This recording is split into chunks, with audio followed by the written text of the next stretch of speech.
There we go. So we'll go ahead and call the meeting to order. Any public tonight? No, I did Okay. not get requests.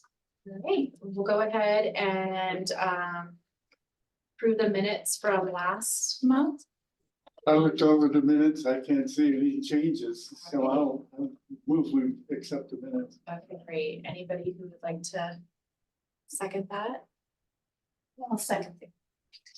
Thank you. Wait, are we waiting for Molly? Is that? Christy, are you leading this or is someone else? I can leading get it? started. Okay, we'll turn it over to you then. Okay, Yeah. great. Good evening, advisory board members. I'm Christy Wiseman. I'm the housing investment manager.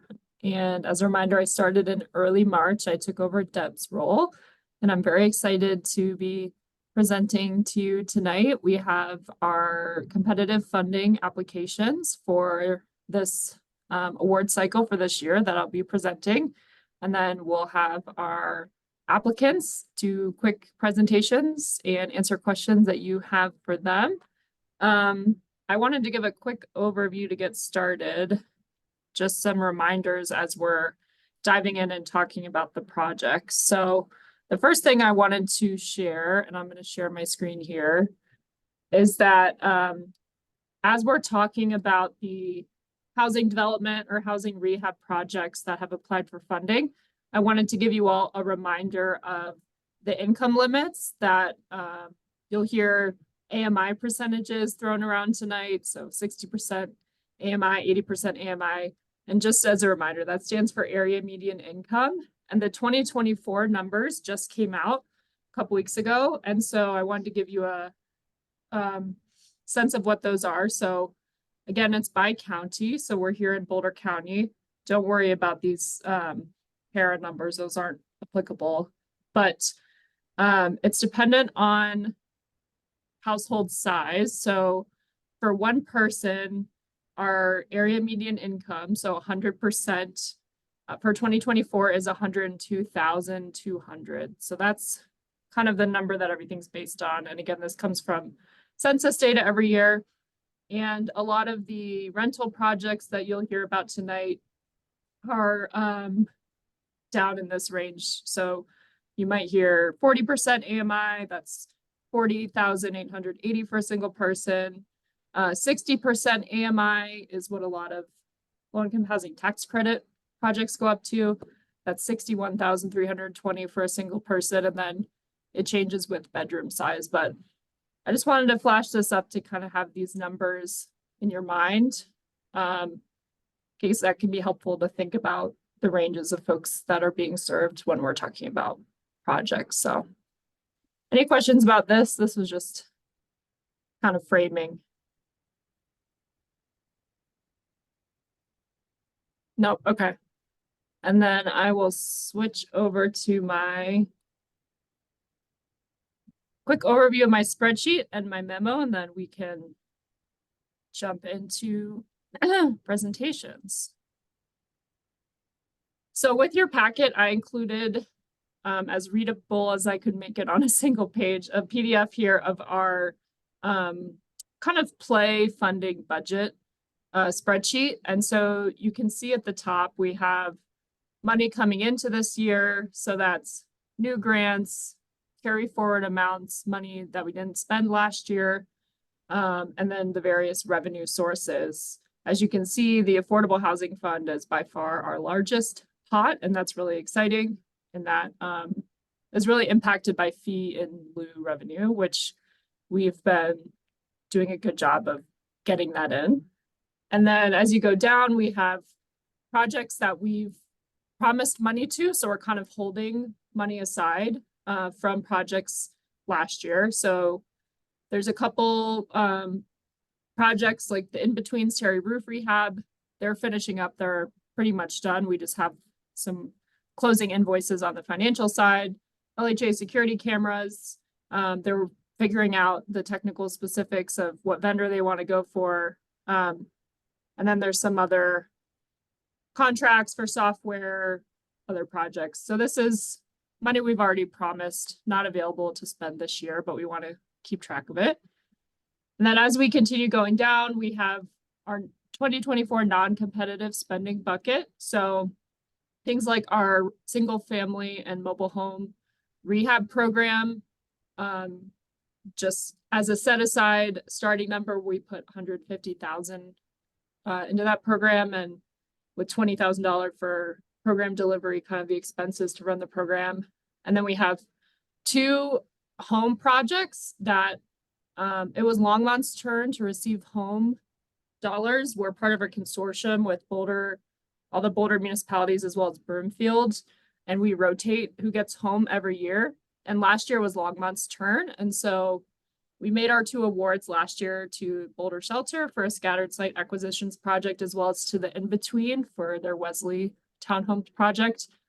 So that's, again, money promised, but we have to actually sign the contracts this year. So that's why it's in the 2024 bucket. And then the last part down here is the fun part, which is what we're coming to you all today for a recommendation for.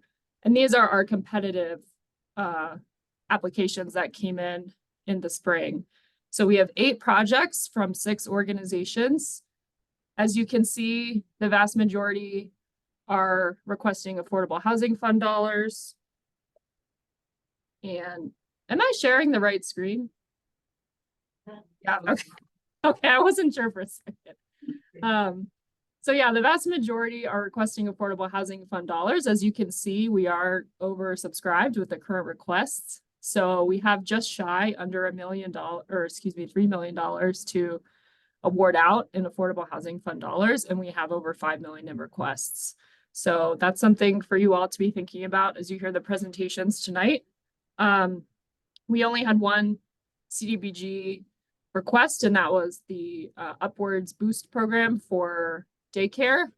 And I just want to note that the CDBG number in the packet that was sent to you a week ago is slightly different. This 474 number, because we hadn't actually gotten our final number of what we're getting from HUD this year, that came in a few days ago. And so my live spreadsheet that I'll show you after the presentations has it updated, but we got about $4,000 more than we were expecting. So that's great. It's rare you get more money from the feds rather than less. So the CDBG, that's why that number is a little different. But the point of importance on that is that for public service type projects, which this application is a public service type project, it's not a building or, you know, it's kind of available to everyone in the community through these daycares. There is a 15% cap. That's a rule set by HUD that says the total amount of your CDBG award, you can't have a public service project be more than 15% of that. And so that's why if, you know, you move forward with a recommendation to fund this project, they would be capped at that 15% rather than their full request amount. So I just want to let you make sure you're aware of that. And then otherwise, we're really kind of playing in this affordable housing fund bucket with the requests that have come in, and then the money that we have to spend for competitive awards. So that's an overview of the cycle, the projects that came in, kind of the methodology of the spreadsheet of where all the money's flowing in the HCI side. Does anyone have any overall questions on any of this before we dive into the applications? It's the first time I've seen some of these acronyms, but Affordable Housing Fund, is that like a loan that the City of Longmont gives? So we do, and I'll let Molly jump in after I give my initial response. But so this is a fund at the city level. It's like an account where we get money in. So for example, City Council generously gives a general fund transfer every year. And then we also get revenue money from fee in lieu from our inclusionary housing program. So anytime new market rate residential developments happening in the city, one of their options to meet our inclusionary housing is to cut us a check. So that revenue, and then there's some other sales tax revenue. So this is, think of it as like a bank account. And then from this account, we do grants and loans. Most development projects that apply, so new construction, housing projects or rehab, we will loan out, but we will do grants for things like ongoing contracts, software. If assuming your recommendation is to move forward with Boulder County's public service, personal finance counseling, that would be a grant because it's not a development project, it's like operations. So we can do grants and loans from that bucket, if that answers your question. And I'll let. Okay, yeah, I was just curious why someone would ask for the loan, this affordable housing fund from Longmont versus going to a bank or mortgage. Is it low interest rate or do you? Yeah, it's most of our loans are what, 1%, Molly? 1%? It depends, but all the ones last year were 1%. It depends on what affordability levels and what some of the specifics of each project, but generally they are very low interest. And otherwise, Chris covered it, Christy. It is primarily a revolving loan fund when it comes to our competitive awards, but we do have some initiatives that we handle in a different way depending on what they are. Thank you. Good question. It's a lot to take in. It's a monster of a spreadsheet. It took a lot for me to digest. This could all be of this. just a 4-hour meeting itself just to go Yeah. over this. So. Yeah. Okay, well, I will stop there because we have 8 projects to get into, and I just want to put a time reminder. Since we do have 8 projects, we are really asking folks to keep their presentations to 10 minutes. And for the board, welcome you to ask questions, but just keep that time in mind. We want to make sure Christina and Eliberto have time to get to their agenda items, and we'd all like to be out as close to 9 or shortly thereafter as possible. So for presenters, just try to be brief. And then for the advisory board, try to think strategically about your questions, just given the time constraints. So that sounds good to everyone. I will kick it off to Brenda to tell us who's going first. We have Bissell Community Housing on the agenda first. I'm gonna go ahead and bring up their presentation. I can see it. See it. I see Andy has joined the meeting. There you are. And then you also had CEO. Yeah. Hi, Paul D'Angelo here with Thistle Community Housing. Should I share my presentation? Sure. Yeah, it'll make it easier. Then you can try. So you have to make it look cool. Okay, let me here. Oh, wait, no, it's working? You got it? That is awesome. All right, there you go. All right, can you all see the presentation? Yes. Excellent. All right. Good evening, everybody. Hi, Paul D'Angelo here with Thistle Community Housing. Nice to see many of you. Thanks for having us tonight. I'm also joined by my amazing colleague, Andy Cadlick, who is our Resource Development Officer, and appreciate being here. Also, thank you as well for last year's award for cameras at Kinbark. They are up and running. We greatly appreciate that so much.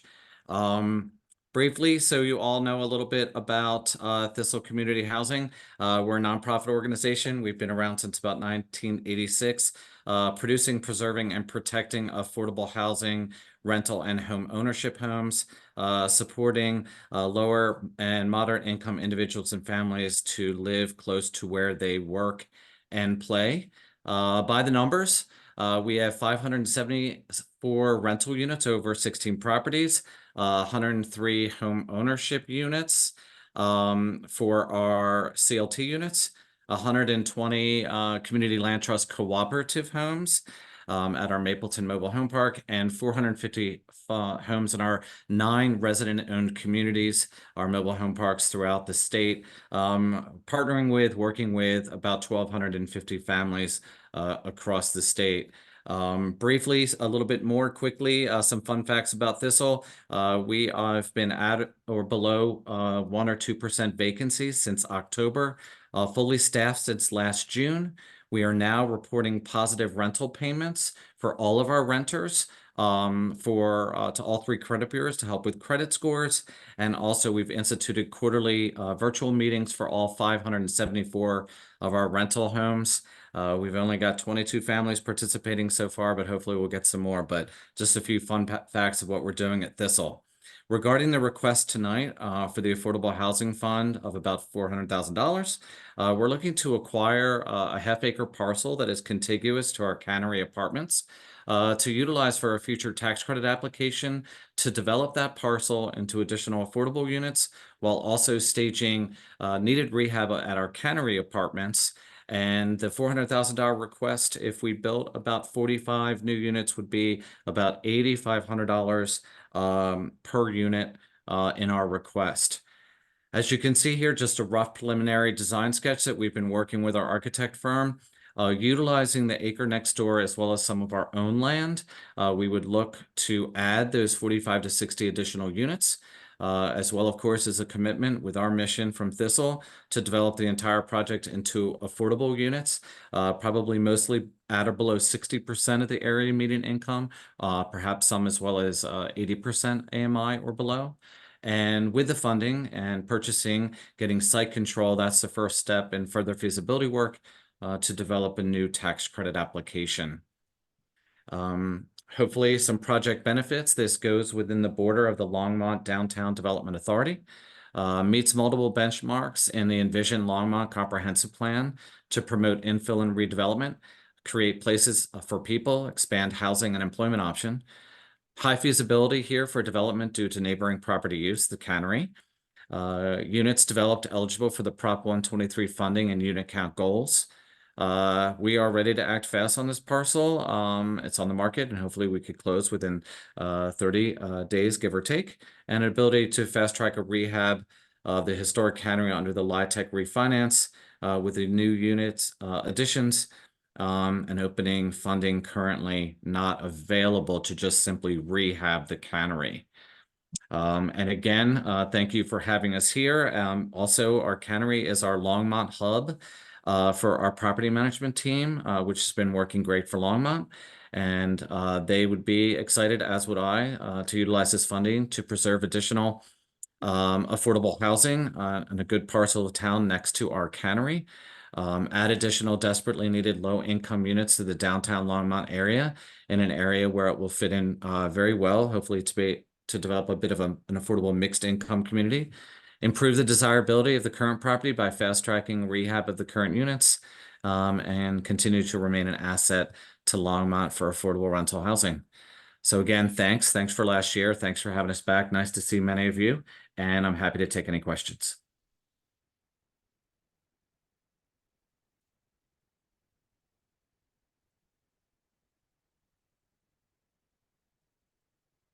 As is Andy. Thank you. You got the memo on short and sweet presentation. Love that. Right. Thanks, Christy. We practiced a couple times here. Yeah. Questions from the advisory board? So technically, it's two things. It's a parcel and it's a rehab on the cannery. We would utilize the funding if we are lucky enough to get awarded to purchase the property next door and then immediately start working on redeveloping that property to add new units, which would help with a tax credit application to also rehab the units that are already at the cannery currently. We have 94 affordable rental units at that property. Okay, thank you for that. Sure.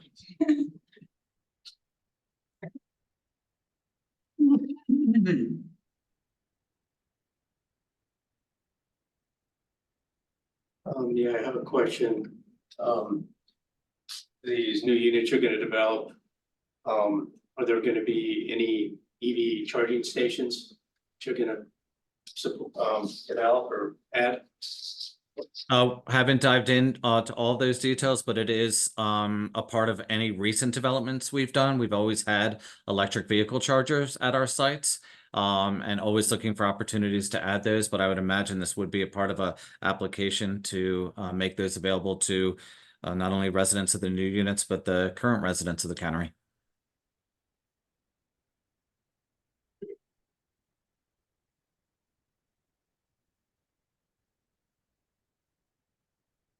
Thank you so much. I think we can, in the interest of time, we should probably move on, but thank you so much for your presentation. Absolutely. Thanks for having us again this year. We greatly appreciate it, and nice to see you all as well. Thank you. Thank you. I'll be in touch. Thanks, Christy. Bye-bye. Have a good evening. Habitat for Humanity.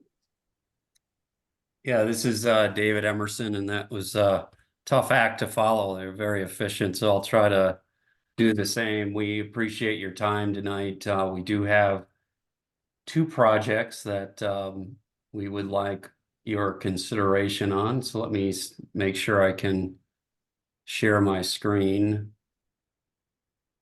Can you see that?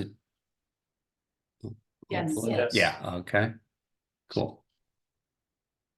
Yeah, so greatly appreciate the time to look at these two projects.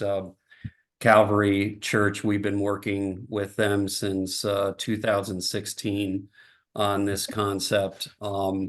Faith Point was more recent, last January, but there had been rumblings that they were looking to sell their land for several years. So both are under contract and both are neck deep into entitlement. So we do have the land secured, if you will, by contract, but we're looking for the support to obviously acquire it. So just really quickly, I think about Habitat. We've been around for 35 years. The one thing I would just point out and want to belabor is that the average median income of our homeowners rather is 45%. So we typically are doing projects that are deed restricted, excuse me, at less than 60%. But when all gets flushed out, it tends to be in the 45 to 55%. So in Mountain Brook, our last 8 homes, we averaged actually 44%. And amongst those homeowners were 2 who are school bus drivers for the St. Vrain School District. You have someone who works in the childcare industry, retail, and construction. So there are really our basic service providers. The other thing is our homeowners tend to stay in their homes. We have of the 125 or so that we've built, 105 still occupied by the original owner. And we have never had a foreclosure. That may happen, but across the country, it's less than 2%. So very much a stabilizing force in our homeowners' lives. So every 2 years or so, we do a survey across the state. Habitat Colorado does, and just asks our homeowners what the impact of owning a Habitat home has been. So about 700 homeowners in 2021 filled out that survey. And we just want to indicate that in addition to a roof over their head, one of the major findings is that there was huge impact on physical health, mental health, and a decrease in reliance on other government subsidies. So it really is a stabilizing force. There's educational outcomes for the children, that type of thing. And again, you see it with the top 5 work industries. Healthcare and education are very much are the top 2 industries from which our homeowners tend to work. So Dave, you may want to advance your slides there. so I was advancing them. They're advancing on the screen. So thank you for I think you're speaking sharing the up. wrong screen. Okay, thank you. We use Teams, and I've gotten out of the habit of Zoom. So let's try this.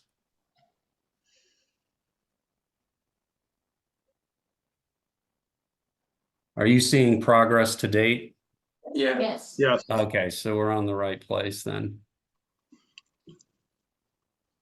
Well, I think you heard everything. So we should be on this slide there.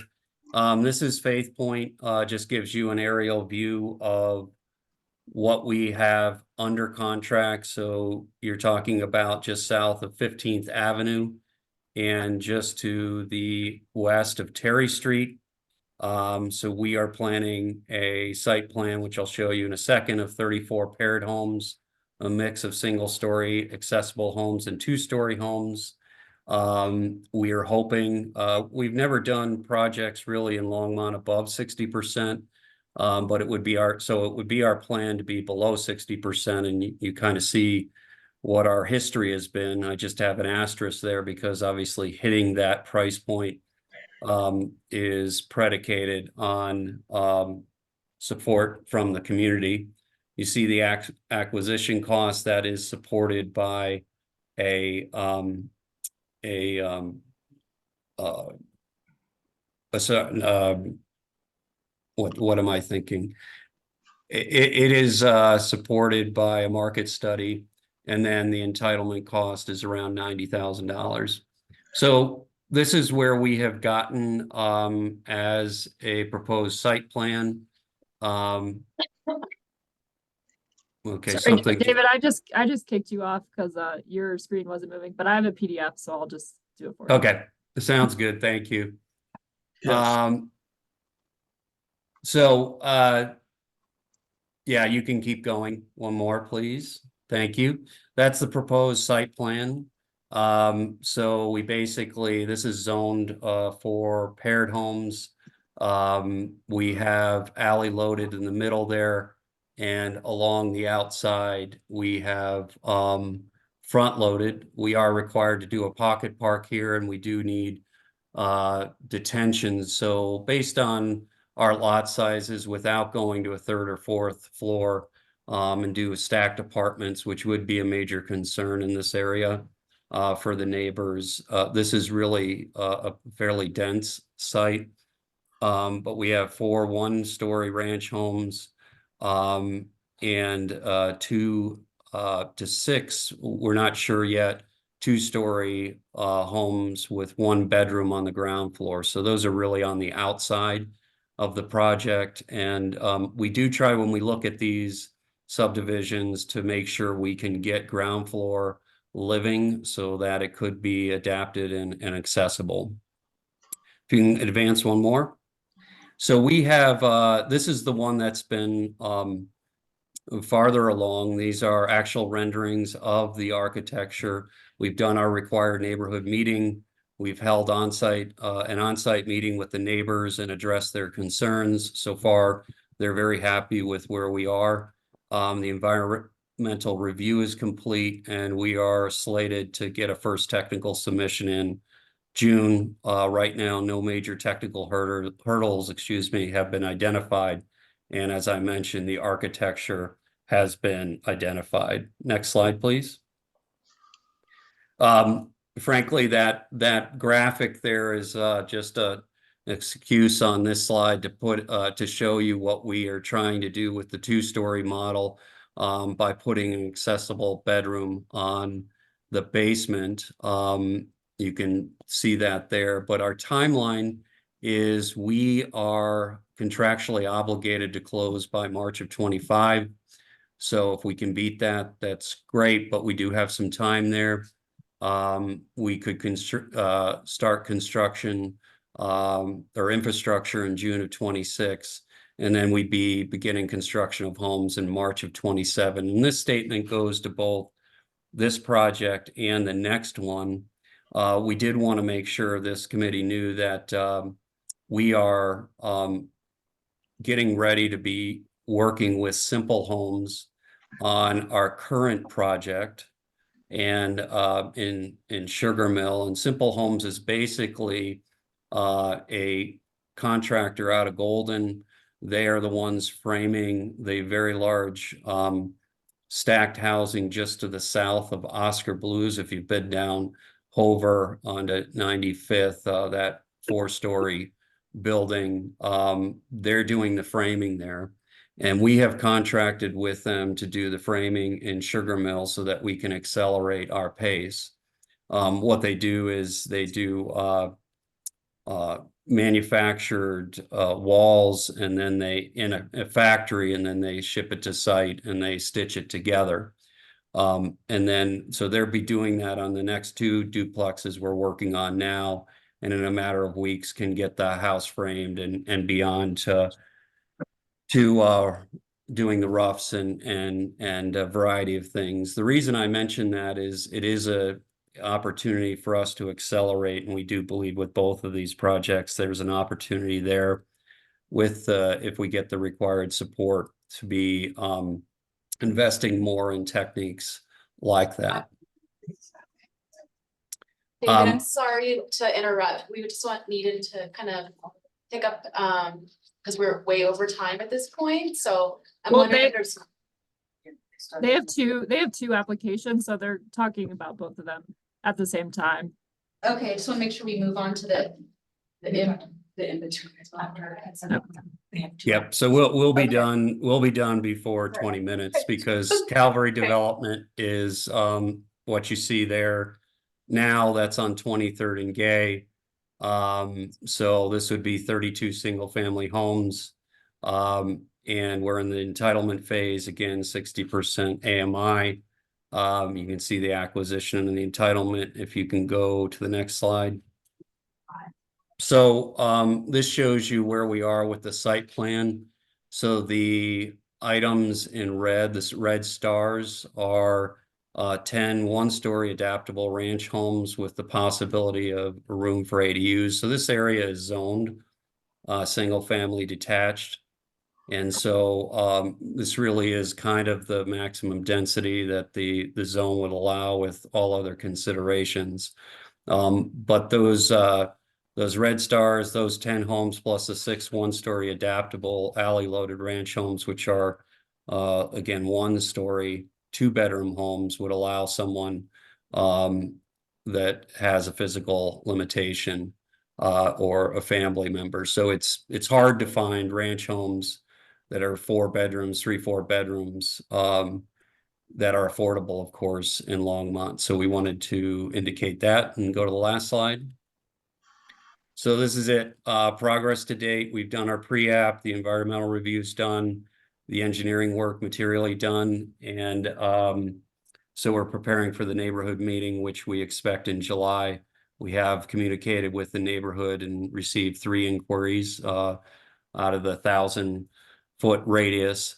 So we'd be looking at making sure to acquire this or have it approved by the city, the plan by June of 25, secured by December, and then beginning construction by March of 2030. Those are far out, but we will be looking at Prop 123 funding. But obviously, it won't matter any of those dates if we can't acquire the land. So with that, I'd take any questions, and I appreciate your time.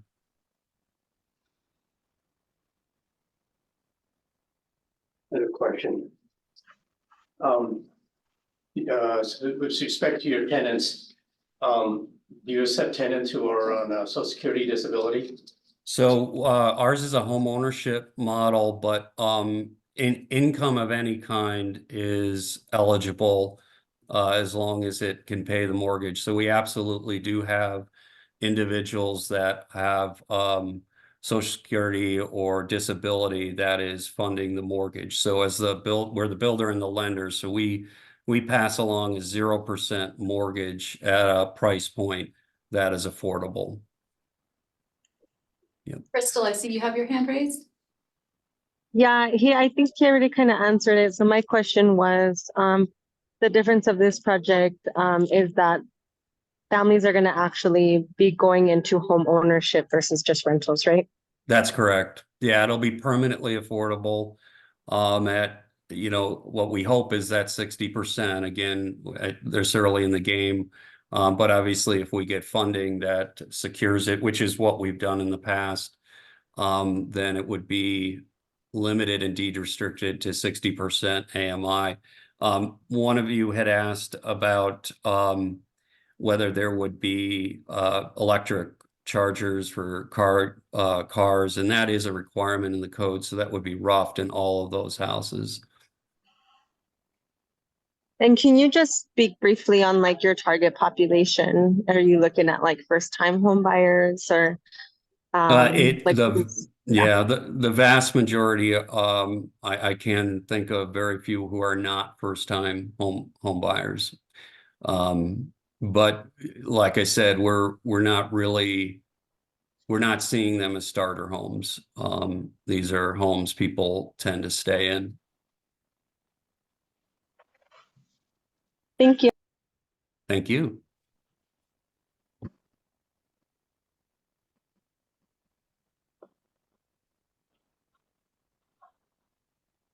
David or John, do you want to speak? I did note this in my staff memo that you said if advisory board and council were to only fund one project, Faith Point is a little bit further along. So do you? Yeah, so the That? contract, thank you. The contract with Faith Point is more aggressive in its timeline. So we have a bit more time with Calvary. So if there was, yeah, one or the other, Faith Point is the priority. Thanks.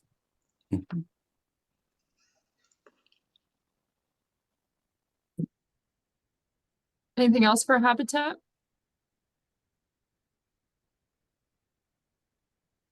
Did you say that it wouldn't be ready until 2030? So, at the pace that we're looking at, we're really at the beginning of this project. In the first, we have to entitle it, we have to put infrastructure in, and then we'd be building the homes. So at this point, what we could say is if we bought it and with other funding, we're looking at 2030 to get started. But once we acquire the property, I think it's important to understand other fundraising to accelerate things like infrastructure and so forth can't even begin without acquiring it. I think it's also important to point out Calvary would be March of 2030. Right. But we'd be looking for an earlier start date on the property at Faith Point. Correct. How much earlier? It was spring of 27. So we have around 25 homes in Longmont right now that we're working on. And again, we can accelerate those we are always aggressively looking for funding. So as I mentioned, the Simple Homes tactic is an opportunity to increase that pace, but it does come with a cost. I think the other thing we would really just give feedback to the committee is land opportunities are dwindling in Longmont. So I think, part of Prop 123 was acknowledging land acquisition was a big priority. Places like the City of Longmont are landlocked with between the county in many ways. So this is really making sure that we have a pipeline because these projects do tend to take several years to get up and running.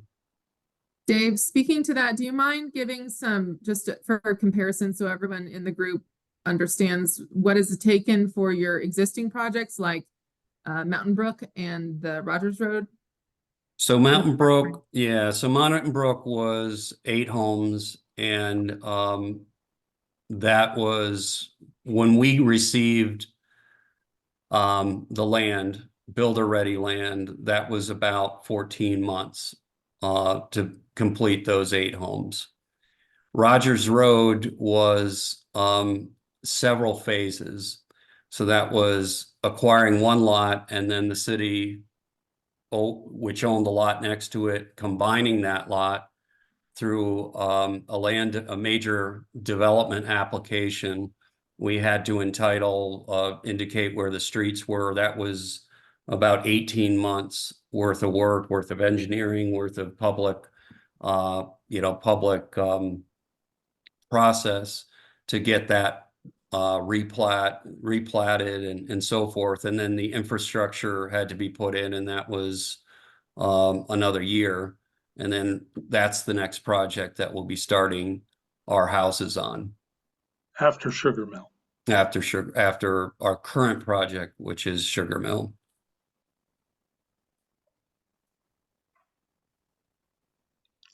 Well, the other thing, one of the things, I know we're out of time. The last thing I would say is that when we acquired the one lot with Rogers Road, that opened up other opportunities outside the city of Longmont. We had funding from ARPA. We have funding at a state level through Habitat Colorado, Federal Home Loan Bank, at a national level. So really what is happening is site control and acquiring that property and demonstrating its ability to create a neighborhood like the one you're seeing is the first step to putting all of those things in motion. And until those things are in motion, it's really impossible to nail down with certainty a timeline, if that makes sense. Director, you have your hand raised? Yeah, I was just curious what the total project cost. You're asking for about 1.6 for acquisition. What's the total cost, acquisition and construction for both projects? Yeah, so Faith Point is 11.8 million and Calvary would be 12.2 million. When I look at what we have, our mortgages would account for on Faith Point around 8 million of that 11.8 million, 8 to 9 million. So remember, one of the things that we have with our projects is we have the mortgages that we're extending to the homeowner. So that is around 60–70%, something like that. And then we have some of the sources that I indicated at a state level. We also have been in early discussions and we're partnering with Elevations Community Land Trust, which will fill a gap on that financing, or not the financing, on the financial side of things. So they would make sure that the homes are kept permanently affordable, but they also contribute financially to these projects once they're built.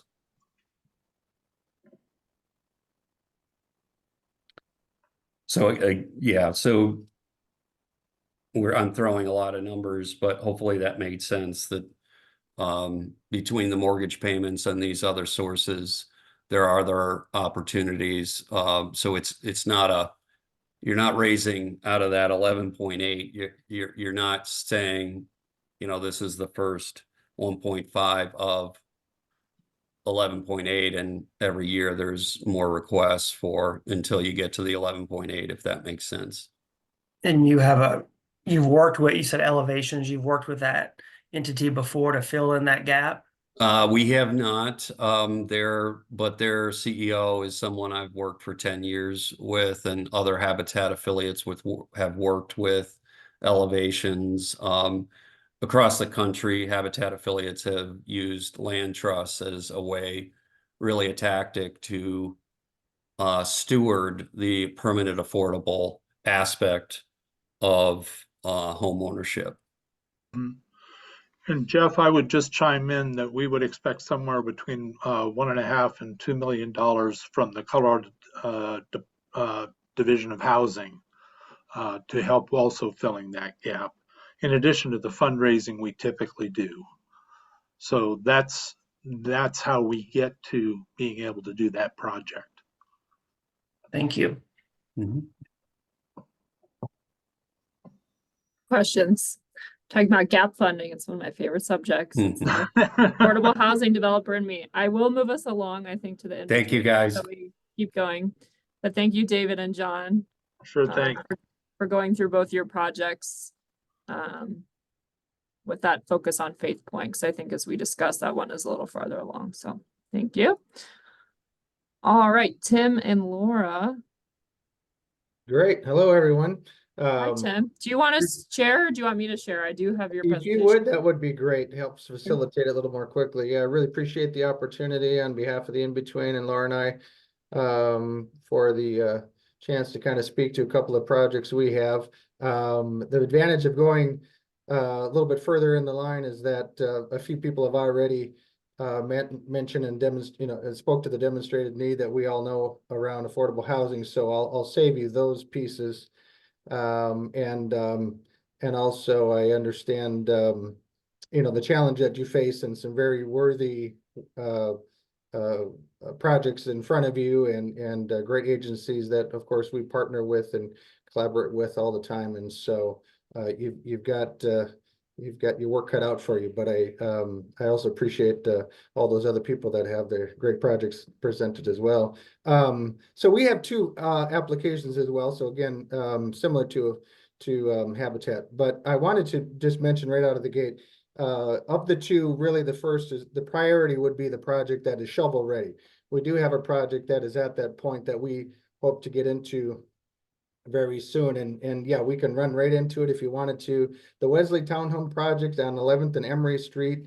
We have gone, we're essentially 2 years into this project and at the final stages of the site planning and subdivision is happening in this month of May, and we'll have ownership of the 3/4 acre property very soon. And we really hope and expect to break ground as early as this fall. So we're really at the final stages of gap funding that we're looking at, and of course is the AH loan we're considering anything we can get by way of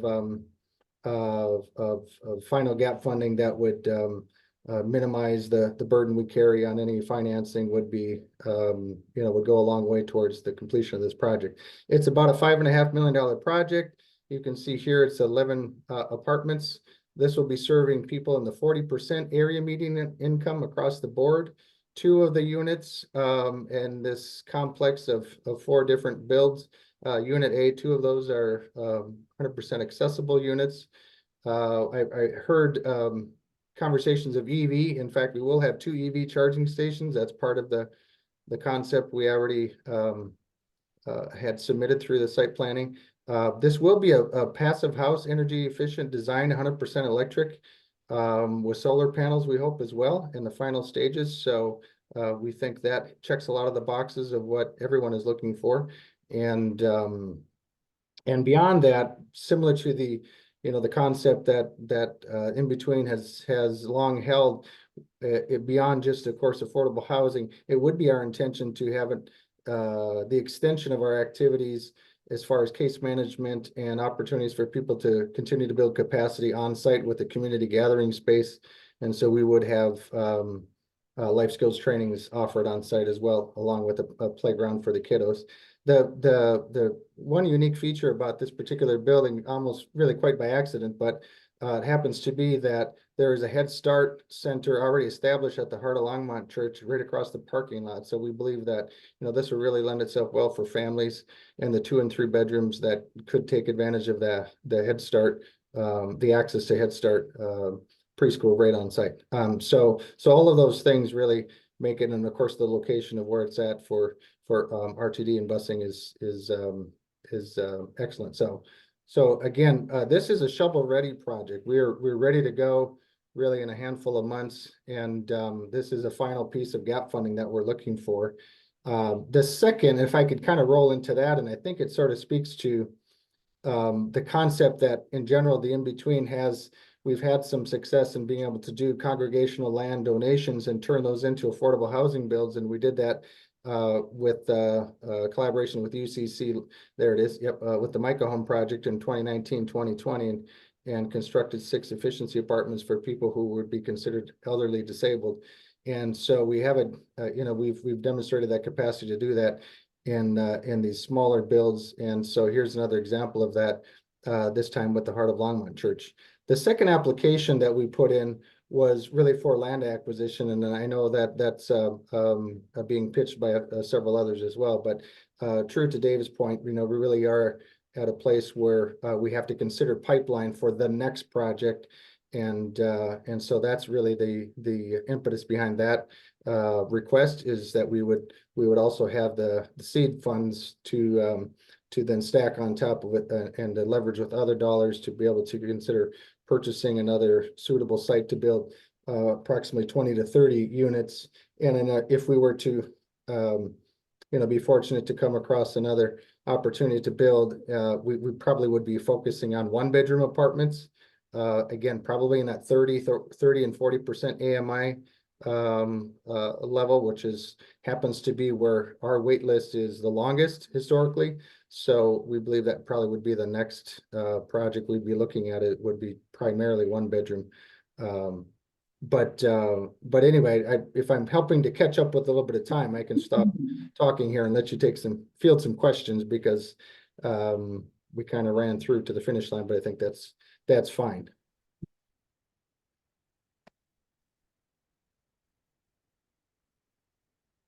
I had a question on the maybe two and 3 bedroom units. Looking at the size of the bedrooms, I've heard somebody who was living in a 2-bedroom and a new family member came in and then they moved to a 3-bedroom, but the size of the rooms are really small. They shrunk quite a bit. And I'm just kind of wondering if there's some standards for the size of the rooms. Yeah, so it's actually, these are going to be larger than 2 and 3 bedrooms we currently have in our portfolio. So the 2 bedrooms are slated to be 850 square feet, and the 3 bedrooms, I believe, at 1,100 square feet. So in a townhome style. So you'd have the main living floor with a half bath, and then upstairs you'd have the 3 bedrooms. But approximately, we would have probably no bedrooms smaller than, if I recall, 10 by 10. And then there would be a larger suite that's slightly larger than that. But approximately 1,100 square feet, which is similar to what we have at another property at 230 Kaufman Street, is about 1,000 square feet. So this is actually a little bit bigger than that.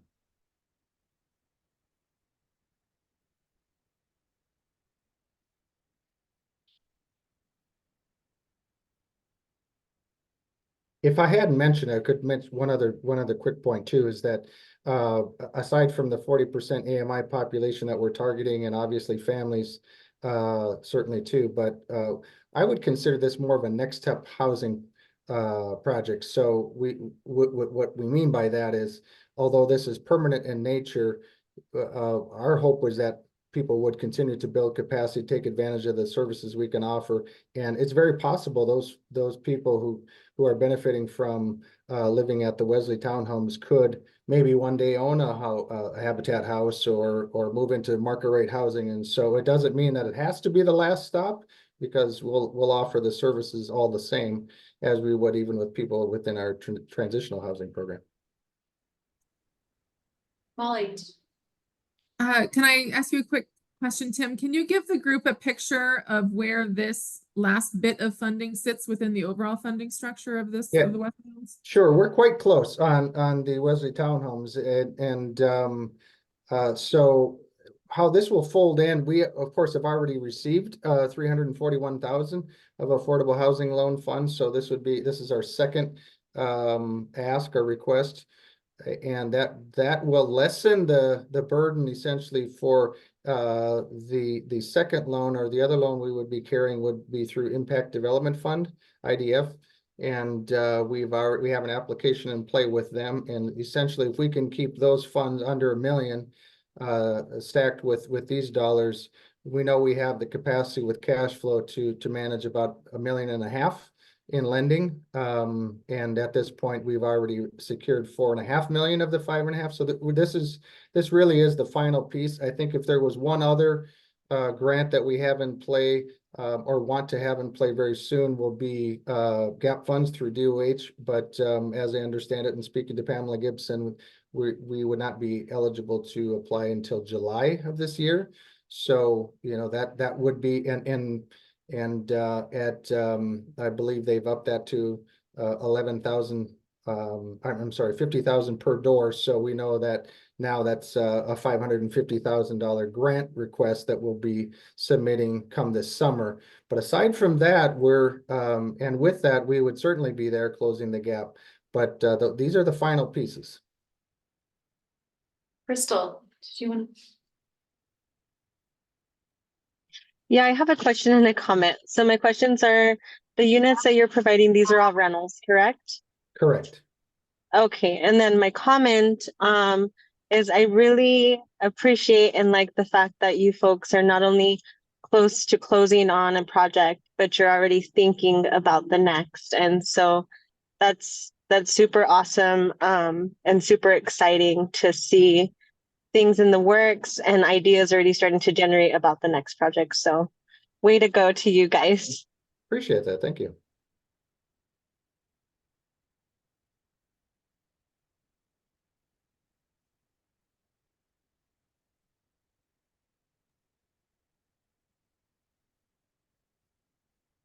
And Tim, just for consistency, I'm going to ask you the same question I asked Habitat folks, because you both had 2 applications. If we were to only fund one being gap funding for Wesley or the acquisition, what I assume that Wesley would be your priority. Sure, fair enough. Absolutely, right, because we're ready to go and it would, we don't want any further delays, you know, unnecessarily. So yes. Thank you. Jeffrey? Tim, do you have waiting lists for your existing units, or do you have any idea how much demand there is for this 40% AMI option? Yeah, we do. So we operate a waiting list on all of our 1, 2, and 3 bedrooms. Approximately about 25 households are sitting on wait lists at a given time. Most of those are actually 1-bedroom wait lists, but we do have 4 to 5 today that we could house if we had them, of 3-bedroom, 2 and 3 bedrooms each. So certainly we have the wherewithal to fill the units. I would say that we could also consider these to be, there are some other partnerships that we've started to have conversations with of entities out there that we think could benefit and be mutually beneficial. We also believe this is, we intend to build this to have neuro inclusion concepts in mind. And so there could be partnerships with Imagine and other entities that might be working with families who could benefit from that type of a build. But all said, absolutely, we can fill that. And I think there may be the possibility of current transitional housing residents with us today that could flow into those as essentially an exit strategy, particularly for people who could benefit from additional case management and life skills training. Can I ask, when folks get a unit with you all, is it time-based, like? Yeah, so we have a mix. This is the most recent activity we've been doing has been around permanent placements and permanent housing. So our buildings 5 and 6, and this would be building 7, are all permanent in nature. The rest of the units, or I'm sorry, the locations we offer are really transitional. So what that means to us is up to 36 months or 3 years. So about at the split right now is about 2/3 of our offerings are as of today, not including Wesley, would be about 2/3 are transitional, and about 1/3 of the inventory we have today would be considered permanent. Okay, thank you.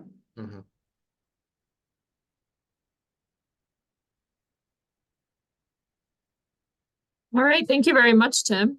Yeah, I really appreciate it. Thank you so much.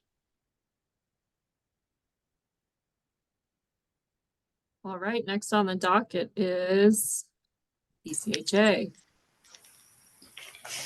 Hi, Tanya. Hey, hello. All right. Full disclosure for the advisory board, I used to work for BCHA, so I'm going to be extra harsh. Oh, no. I don't know if I can deal with that. Thanks. Do you want me to share? I do have your presentation, or do you want to Actually, yes, please. That would be great. Okay. Will do. All right. Sorry, camera. Okay. Thank you. All right. Good evening, everyone. Tanya Jimenez here, the housing developer with the Boulder County Housing Authority. I'm here to present to you on the Casa de la Esperanza rehab project. So BCHA currently owns Casa de la Esperanza. This project was developed and completed in 1993. It includes 32 units of 3 and 4 bedrooms, 3 and 4 bedroom units, and 1 community building. Units are set at 80% AMI and below, per the rural development multifamily income and rent limits. This property was funded with USDA 514, 516 loans. So this is farm worker housing. Since 1993, there have been some minor improvements done to the property, mostly like at turnover, but the property is now in need of some pretty major, not major, good amount of rehab, I would say. So the rehab scope of work will include 88 upgrades throughout the property, a new playground, parking resurfacing and restriping, community building improvements, and possibly an expansion to the community building. We would like to also include sustainable and energy efficient systems and materials. While we work through the design, we would like to explore adding AC units to the units. Currently, there's only heating at each unit. Adding in-unit washer and dryers, adding density to the site. We'd love to see what else we could do since it's on a pretty big site. And then adding an agricultural component, something, you know, a garden, a greenhouse. I think that's kind of where we'll get a little bit creative. So as far as partnerships, BCHA has begun working with 3 CU Masters of the Environment students on their capstone project that relates to CASA.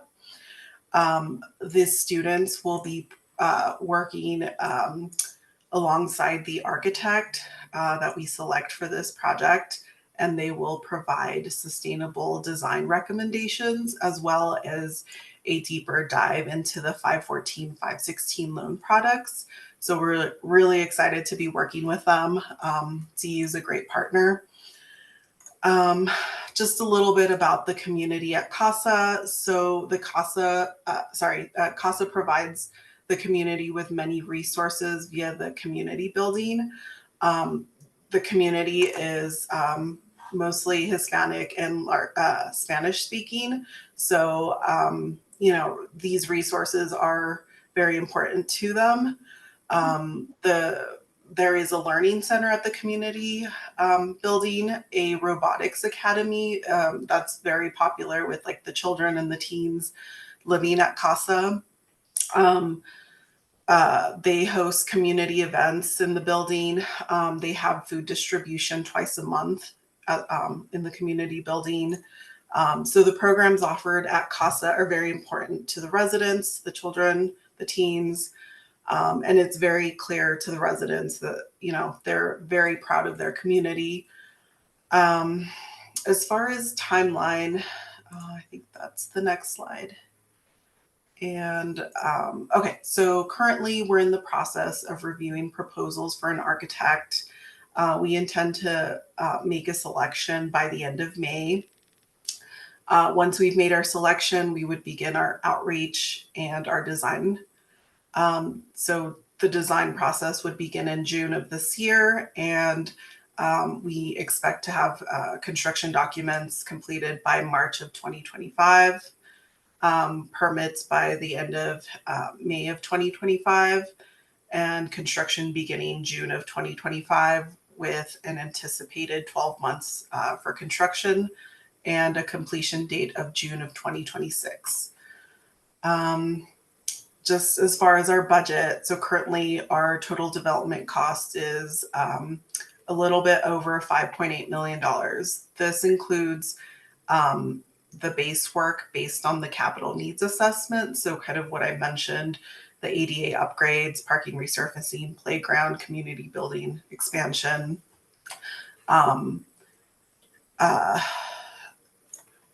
But there is a potential to add more density to the site. So we will determine that during the design process. And BCHA will tailor the budget as we move forward. just overall, CASA is a really great project with a fantastic community. Just needs some improvements made to, you know, keep operating as affordable housing for many more years. So we hope you consider funding this project and helping just revitalize the property. And yeah, any questions? Well, sorry, can I add for clarity? Because Tanya, I did put a little blurb in my staff memo about the waiver process. And I think Yeah. I don't want to get too in the weeds with folks, No. but can you just confirm that you're going to move forward with this rehab work, regardless of the outcome of the waiver? Like, the waiver is not tied to you wanting to do these rehab projects, because those are needed. Like, the ADA upgrades need to happen regardless of. That's correct. Yeah. Yeah. That's correct. We will move forward with the rehab regardless of what happens with the waiver. We are very hopeful the waiver will go in our favor, because we have been working closely with USDA, and so far it's, you know, just it's positive.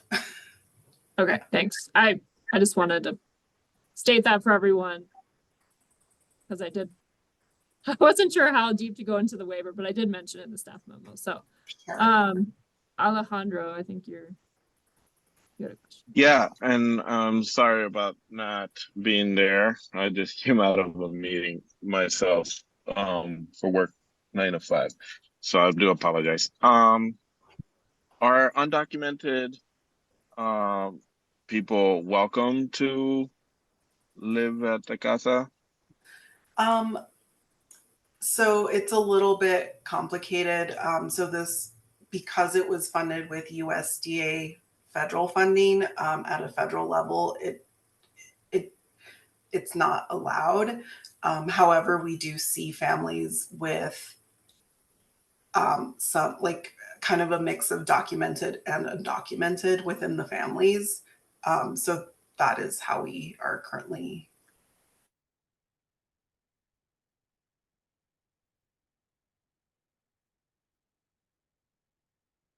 Christina, go ahead. Thank you for your presentation. I had a question about the youth activities at in your community area. Our Children, Youth, and Families Division, our Youth Council had awarded CASA a van for their youth activities. The feedback that we got is that they were not able to accept the grant at this time because youth activities were going to be phased out within the next year. And so I just wanted to get clarification on that, because it sounds like this was a big part of your proposal, right?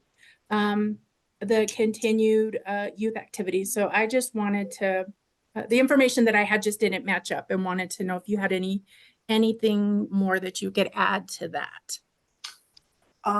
So I haven't heard that, and that's not on my end. That's not what I have been hearing at all. I think what we have been hearing is, as far as like programming at CASA, we have, I believe, 2 program managers, while other BCHA properties don't have any. And for being a 32 unit property, it's like one of the smaller properties.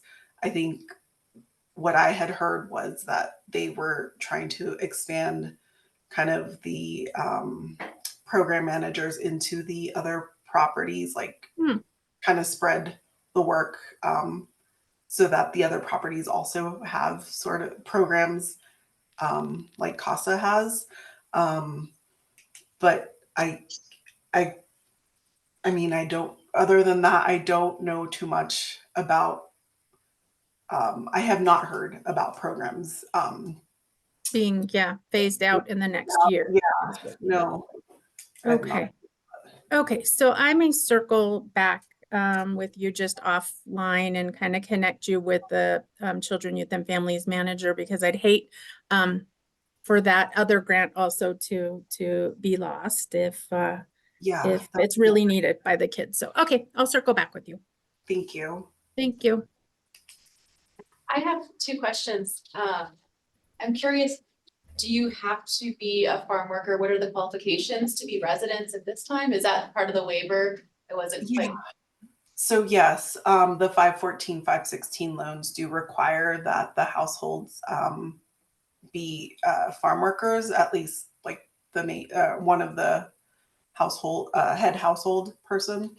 But with the waiver, we are asking USDA if we can open up housing to low income families.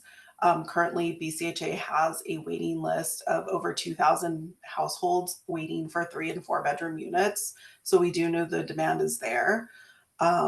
We would still preference farm workers for this housing.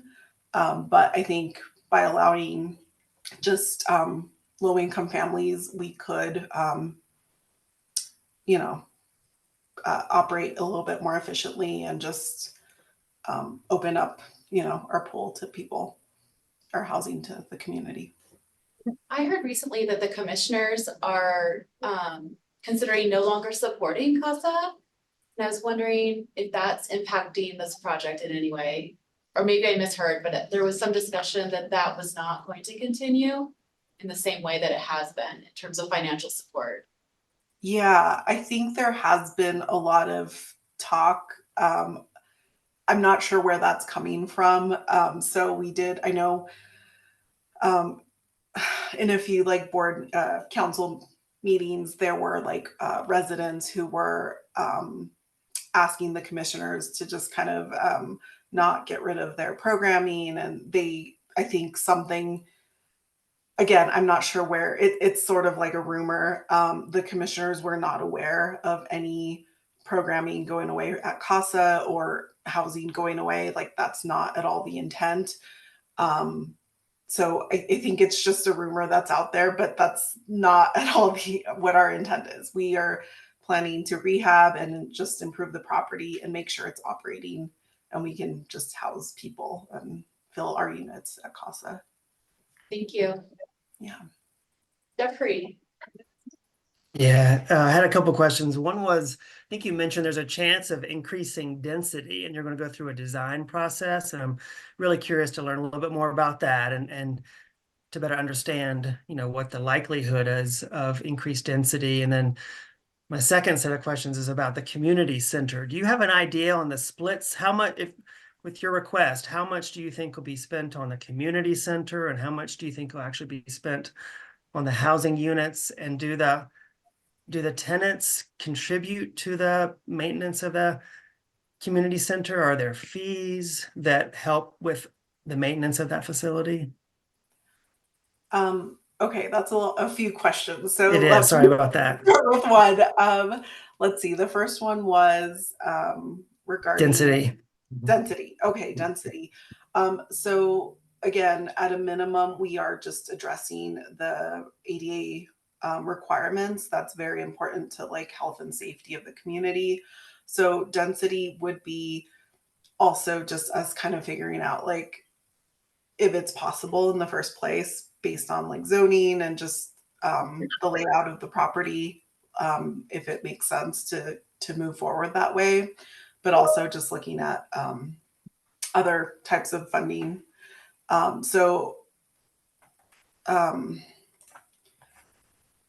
Sorry, I got a ding.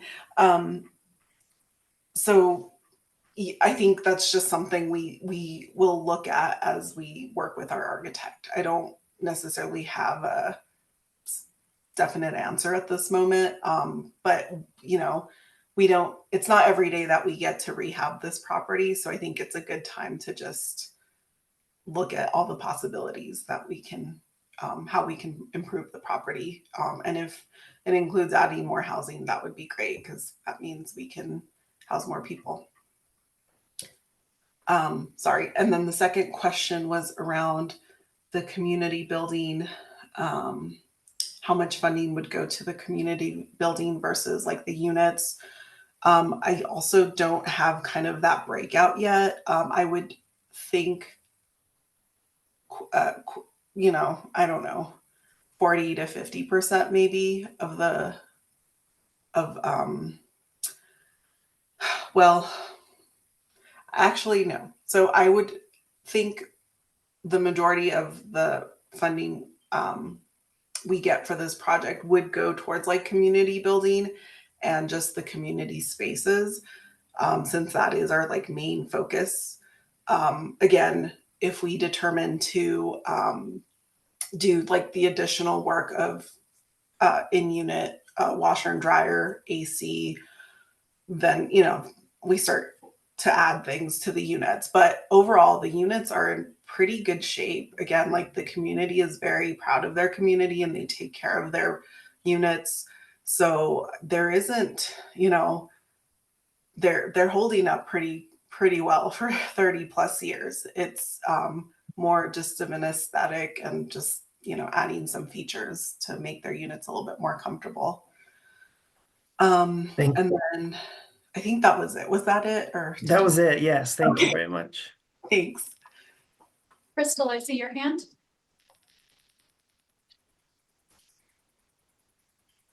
Yes, I have one question. So I'm thinking about the population that you serve, and then we hear a whole lot about like agriculture and how that's kind of like the dying thing, you know, like we're not seeing a whole lot of it. And I don't see a whole lot of farm workers, at least where I work, or come into contact with them. So I am curious on whether your units stay full, or do you typically have vacancies sitting for a while? Yeah, so that is kind of one of the issues we've been having. We have had nearly half our units vacant for a few years now. And that's sort of why we are going through the waiver, the diminished needs waiver process with USDA. You know, by allowing low-income families to live at CASA, non-farm worker low-income families, we would fill those units. And then just, you know, I think part of that is you're right. There has been kind of less farm work around Longmont and Boulder County. You know, we do know that like in years back, one of the, what was it, the turkey plant, the butterball plant had closed. I think you know, anytime we see those kind of things, like they affect the property and just different like farm worker properties. So we are doing our best to kind of fix this issue. But at the same time, we do have residents living at CASA. So we do want to make sure that, you know, the units are still in compliance with ADA standards. They're healthy and safe for the unit residents to live in. And overall, we really want to house people. So it doesn't serve us to have those vacant units. If we can open up the property to just low-income families, that would help us and help the community as well. It looks like we're running out of time, but Alejandro, I see you have your hand raised, so we'll go ahead and take your question or comment, and then I think we'll have to move on. Oh, thank you so much. I was willing to just pass it then. Yeah, so is a workaround beside the waiver, like if somebody works at a flower shop or garden type of place that is not directly, you know, a farm or plantation, is that a workaround? So there's actually a lot of issues we're seeing with just the loan product, the 514, 516 loans. You know, one thing is just the availability of farm work, but also what we're seeing is just there's a misalignment in how the USDA rent limits work with the like agricultural salaries that or incomes that people are making. So for example, if you know, these are larger units, so if we have, you know, 2 people working in agriculture live at CASA, they might be over income because of the salaries like that they're making. So it's It's a misalignment. I can go into it a lot more, but Yeah, let's not dive into the waiver because it'll take it's a a deep while. dive. But Totally fine. Thank you. Thank you Yeah. so much. yeah, we call it federal housing policy from this loan product. Tanya and I were watching a webinar. We learned it was created in the 1940s. So clearly times have changed since then after the Dust Bowl. But thanks for the questions.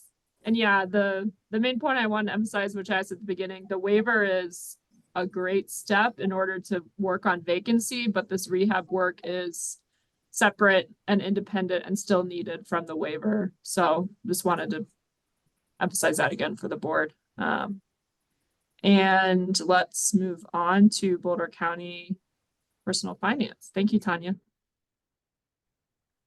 Hey everyone, thanks for having me. I'm going to attempt to share my screen. Give me just a moment, please. I also have it if you want me to share.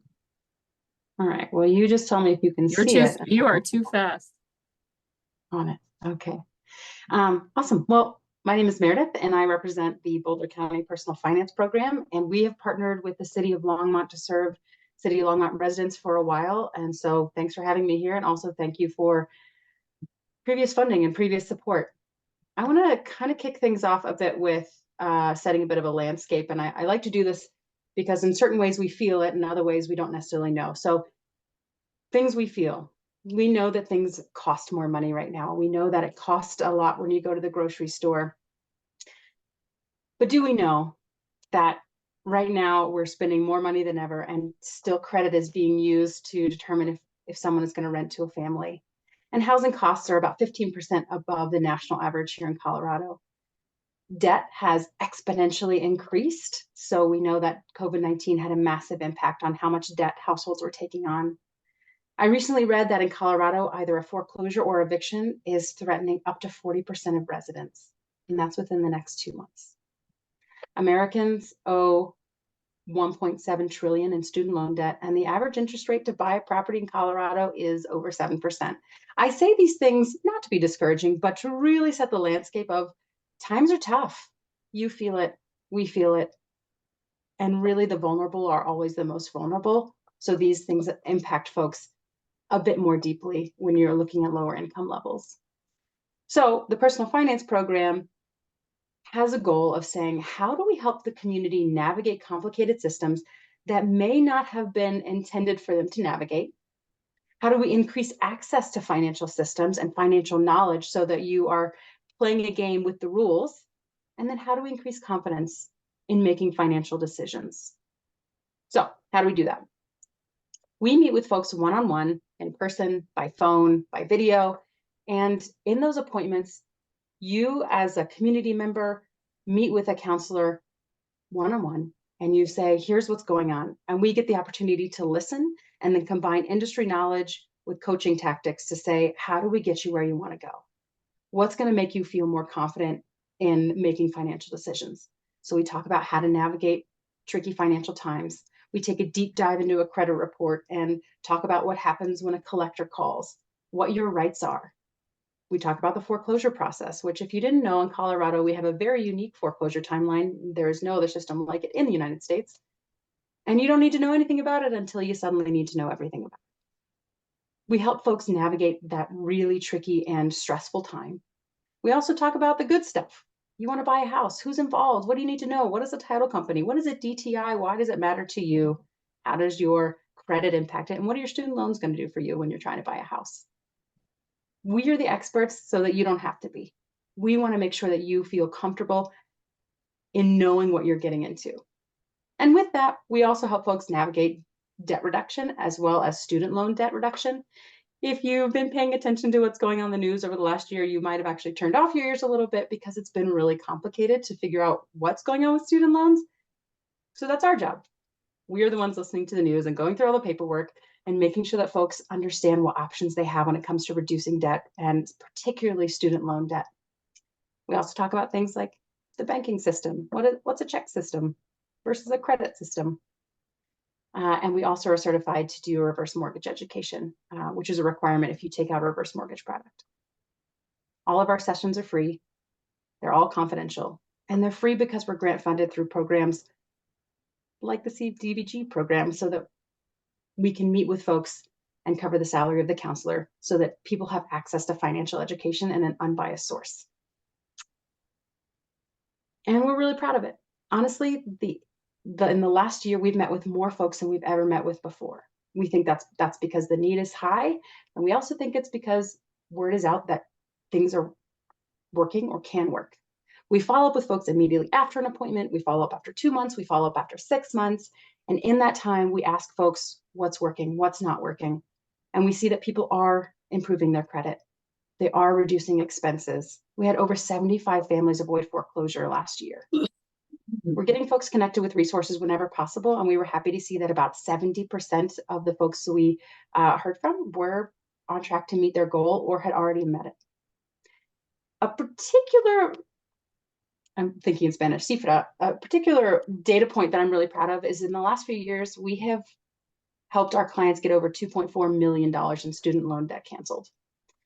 If you look at what the numbers are for public service loan forgiveness in the country, we represent about 1% of the loan cancellation. It's come through our program. That's because people don't know how to do it. So isn't it nice if you have someone who can say, here are the boxes you have to check. And while I really like to toot our horn and say, look, we are seeing results, we're happy to meet with folks, I also want to point out a bit of vulnerability, which is we're turning the lens on ourselves quite a bit this year, and we're trying to look at our practices, our follow-up practices, who we're engaging with and how we're engaging with folks through a racial equity lens. And that's tough work. It means that we have to take the deep dive into our own practices. And I'm hopeful that next year I can give you some more results of that. But as we're going through it, I want you to know that it's one of those projects that feels like, why have we not done this before?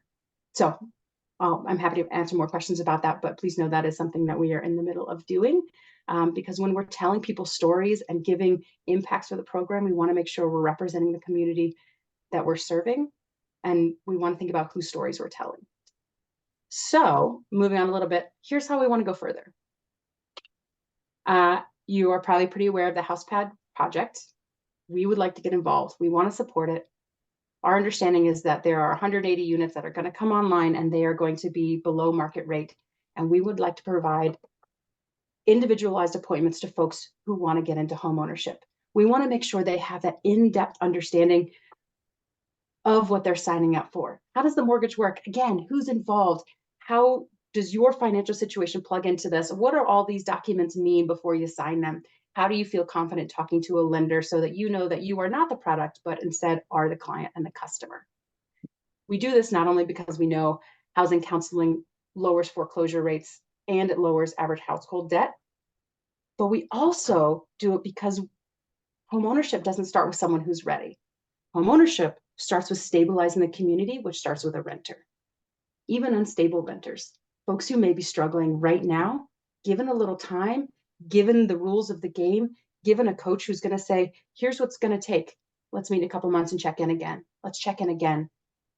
Those folks could be the next homeowners. How do we increase access for all community members by starting now? Since we don't have the units ready, let's get folks ready now in the community who have the potential to be there. Again, I want to highlight a point of vulnerability, which is a little bit of limitations in funding that we are currently working with. So with the CDBG funding, there are requirements of documentation status. We are required to have an ID and proof of income. And while I understand the reasons behind these requirements, I do want to highlight that it does unintentionally limit who can access financial information.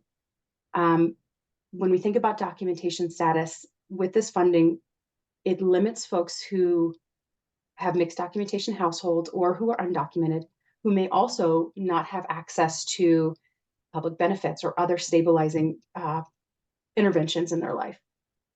Limiting those folks to have access to how the banking system works, or to get an unbiased understanding of how credit could work, or how making a little bit of change here may not change your life hugely or in a large way, but the effect on generational poverty and building an asset will make a difference. And that makes a difference over time. And I want to recognize again, it's likely unintentional, but maybe we should be lowering some barriers to increase access for all members of the community. And I also want to highlight that ID and proof of income have been a bit tricky as well. And again, it's unintentional, but I want to highlight that last week we had a referral from the senior center, and a woman for physical limitations couldn't meet in person. So we were happy to offer an appointment via phone, but we're required to get an ID and we couldn't. She didn't have the ability, she didn't have a smartphone, she didn't have the ability to take a picture of her ID, and we really couldn't figure out a way to get it. And it's such a simple thing. I don't need her ID in order to talk her through the resources that she was looking for or some of the housing questions she had, but it is a requirement for the grant. Same thing with a firefighter I met with yesterday who works nights. He works 90 hours a week, 90. He comes off his overnight shift to meet for our appointment because his house is in foreclosure. He couldn't provide proof of income. Honestly, I think it's because his brain was so frazzled because he's working way too much. But the point is, he deserves to have access to information about how to save his house. And the fact that he couldn't provide me with proof of income wasn't relevant to our appointment, but it was relevant to get it paid for. So those things are barriers. And again, it's a bit of a vulnerability in that kind of funding. And I just wanted to highlight some of those issues. That said, the funding that we've had has provided results for a lot of members of the community of Longmont, and we're proud of it and we're excited to keep it going. And I hope you don't mind me mentioning some of the difficulties that does come up with this kind of funding. So your funding does make a difference. It's super appreciated. And I'm representing both my program and all of the 1,083 people that we've served in the last year. And thanks. Thank you, Meredith. Before we take questions, I just want to put a little point of clarity on the CDBG versus AHF because I didn't go too much into it in my memo, but Meredith pointed out some of the challenges she's had with her program being under CDBG, which has been the way we've funded this program the past several years. For this year, 2024, and moving forward, staff is strongly recommending that we move them into our locally funded affordable housing fund, because that way those barriers she mentioned, like documentation, needing an ID from people, would not be a barrier anymore because they're no longer under those federal rules. And we would set our own, local rules, which they receive funding from the city of Boulder to serve Boulder residents, and that's how Boulder does it. And we also are interested in reducing our staff's workload by not having them under CDBG. So it's really a win-win on reducing admin for both this program and our staff. And I also want to mention they do apply through the competitive funding round, but some of our programs, like our down payment assistance program, actually in our program guidelines require participants to go through housing counseling with Meredith's team. So it's a little bit of a different area. They're not a fully competitive application like some of the other ones you've heard tonight, because we do require our folks to go through their program. So we are kind of obligated to fund them. And we really just wanted to bring it to you to talk about the increase request and moving what bucket they're funded out of. So hopefully that gives you a little more context. But Alejandro.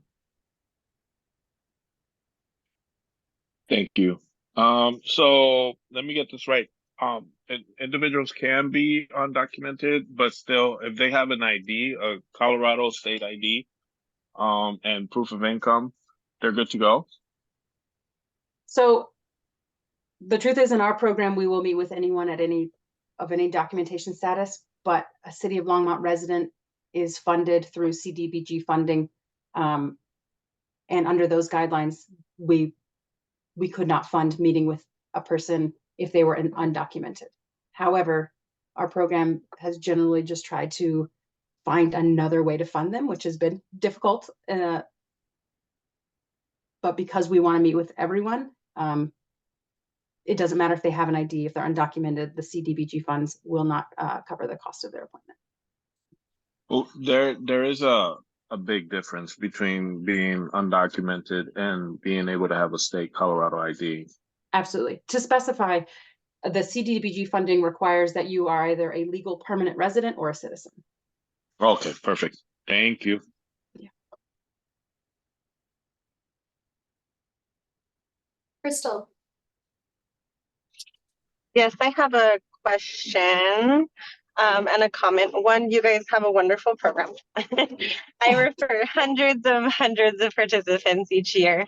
And two, I'm curious, we're hearing about all these development projects and there's, I'm always hooting and hollering about, the information's just not readily accessible to the people who need it. And so my question for you is, how do you folks go about not only preparing people to buy a home, like getting their credit score to a certain number, or getting them in contact with whoever they need to get some support with the down payment, but do you folks stay on top of as well some of these housing developments and kind of work with those developers or those programs that are looking for that population so that you can kind of work as a liaison and connect them? Or is that kind of a future thing that you guys are looking to do, or do you even have the capacity?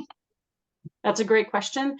And the short answer is yes. So we have the Boulder County Homeownership Collaboration, which we're actively a part of. So basically within Boulder County, and there are even some programs that span beyond that.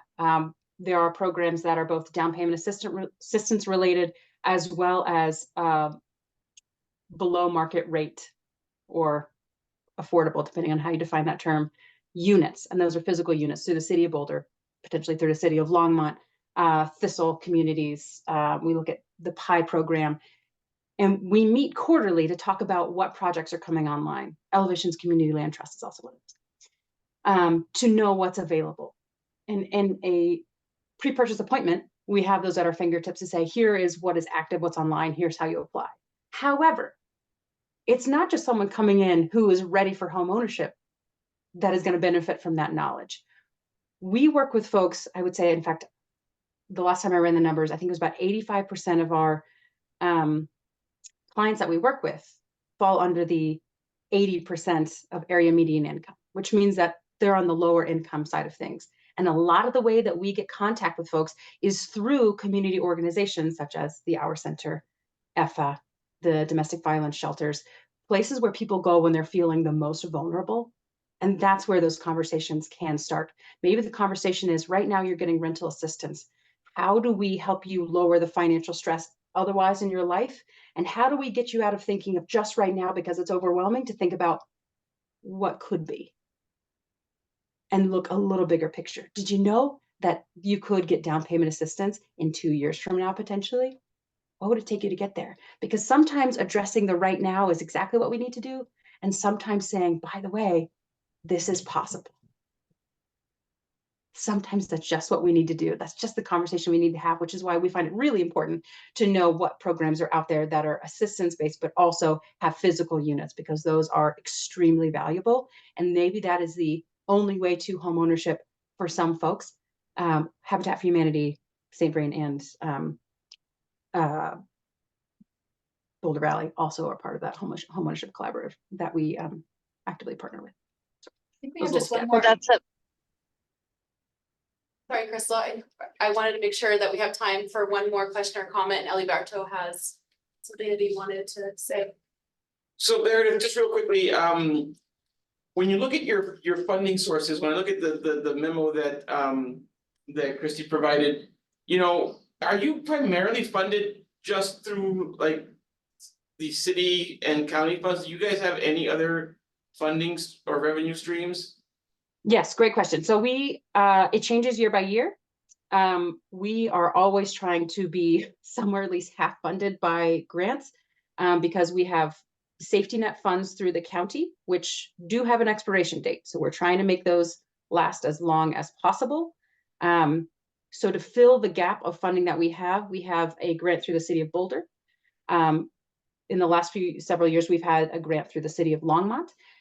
In addition, we get a grant from HUD, which covers about 10% of our budget, but is 100% of our charge.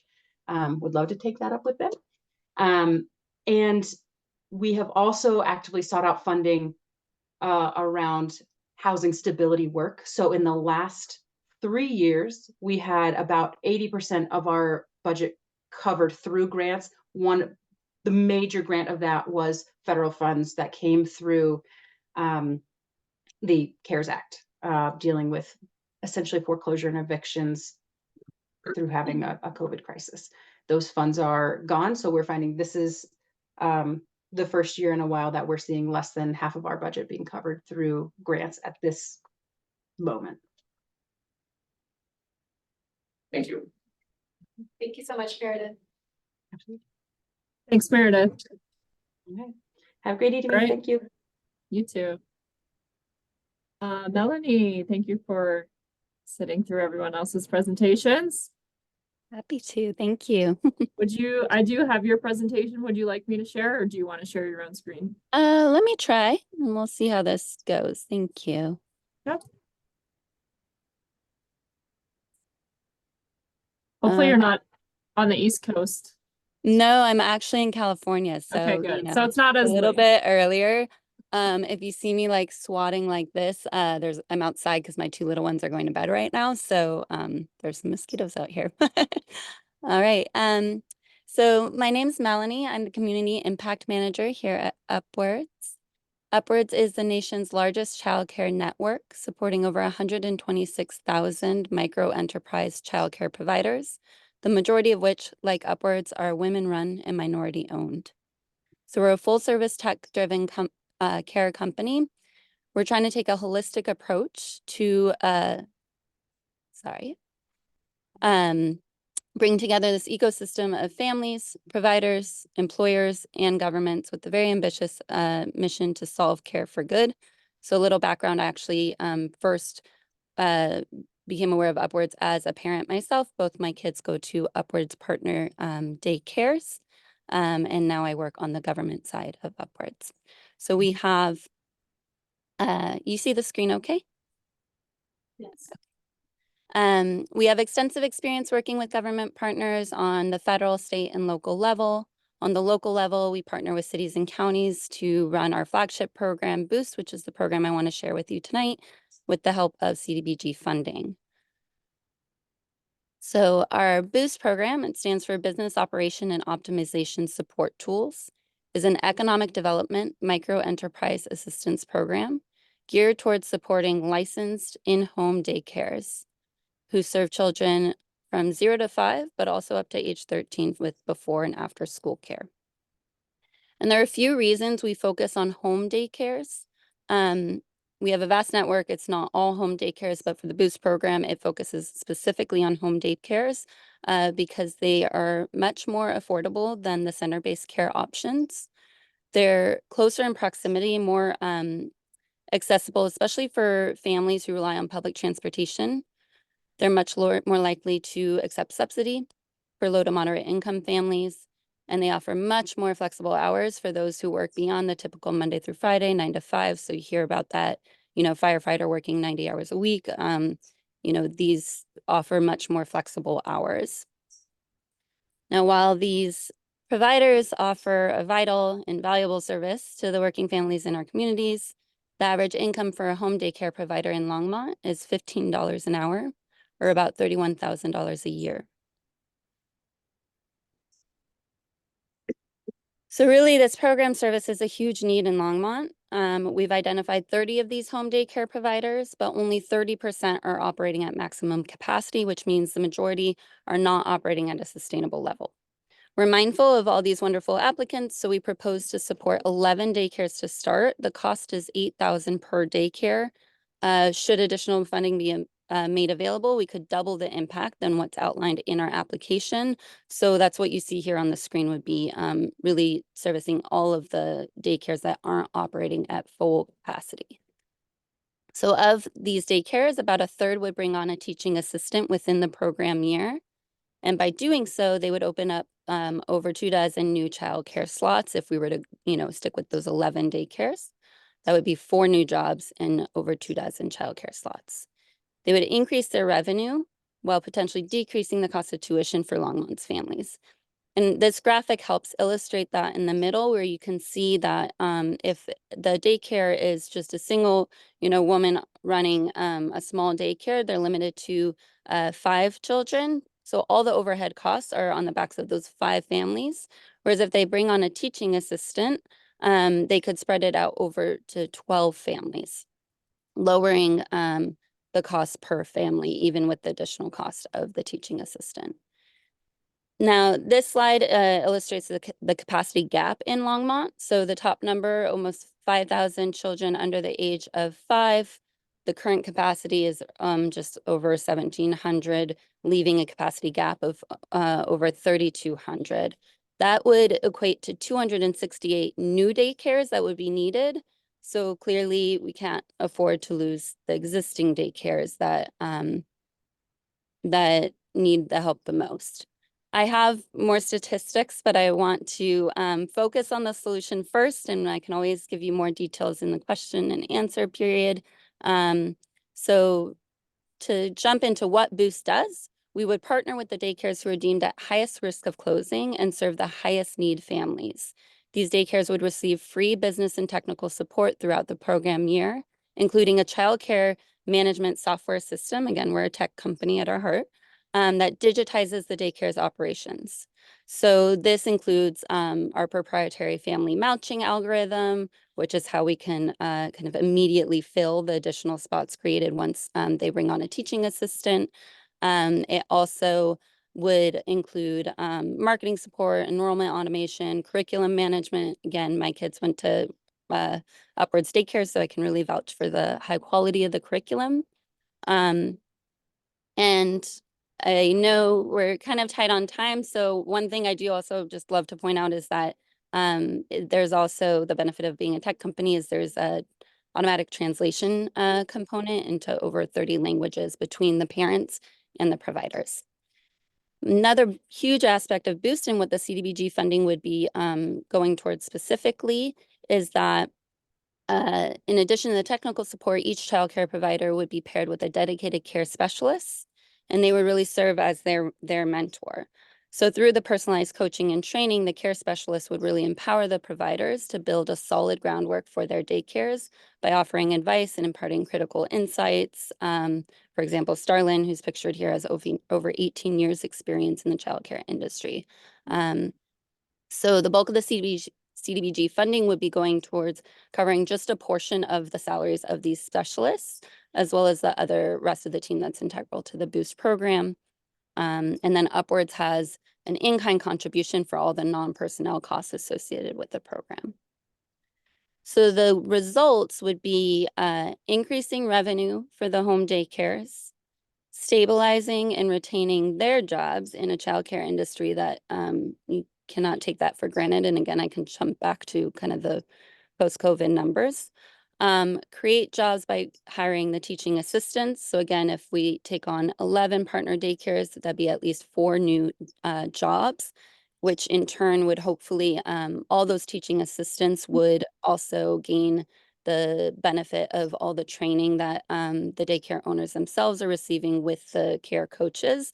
So if they wanted to go on and open up their own daycares, they'd have all of the tools to do so. And then, of course, increasing access to affordable quality childcare for the families who need it the most. Again, I can get into like specific metrics of what we would consider to be like a successful program, but I really want to save some time to talk about just the huge need in terms of CDBG, you know, verbiage. I would say the direct beneficiaries are the low to moderate income daycare owners and the teaching assistants. But in terms of indirect beneficiaries would be the working parents, especially the single moms. Because as we've heard tonight, you know, affordable housing is a huge barrier for single moms especially, but so is affordable childcare. In Colorado, I know the average cost for a center-based care is over $16,000, which amounts to 14% of the median income for a married couple and 41% of the median income for a single mother. So again, all the hundreds of families that work with the daycare providers would be gaining access to our services for free. One thing I want to point out, you know, we try to abide by the kind of proverb, you give a woman a fish and she eats for a day, you teach a woman a fish, she eats for a lifetime. So if you know, if we were to be awarded funding, these daycare providers that we partner with, we're really trying to gear them up for long-term success that long outlasts the program year. But if they were to still be within that low to moderate income bracket at the end of the program year, we would continue to offer our services for free until they graduate out of that low to moderate income bracket. So with that, you can see, you know, some of the partners we have worked with over 15 cities and counties in California, Washington, Utah, Florida, New York, beyond, and have, you know, have proven this boost model and have case studies and letters of support we'd be happy to share. And I just want to emphasize that there are not many programs that have the potential to impact so many direct and indirect beneficiaries by improving job stability, workforce participation, and gender equality. Again, our network is 98% women run and 80% minority owned as well. So with that, I like to highlight some of our existing daycares, and I can open it up to questions.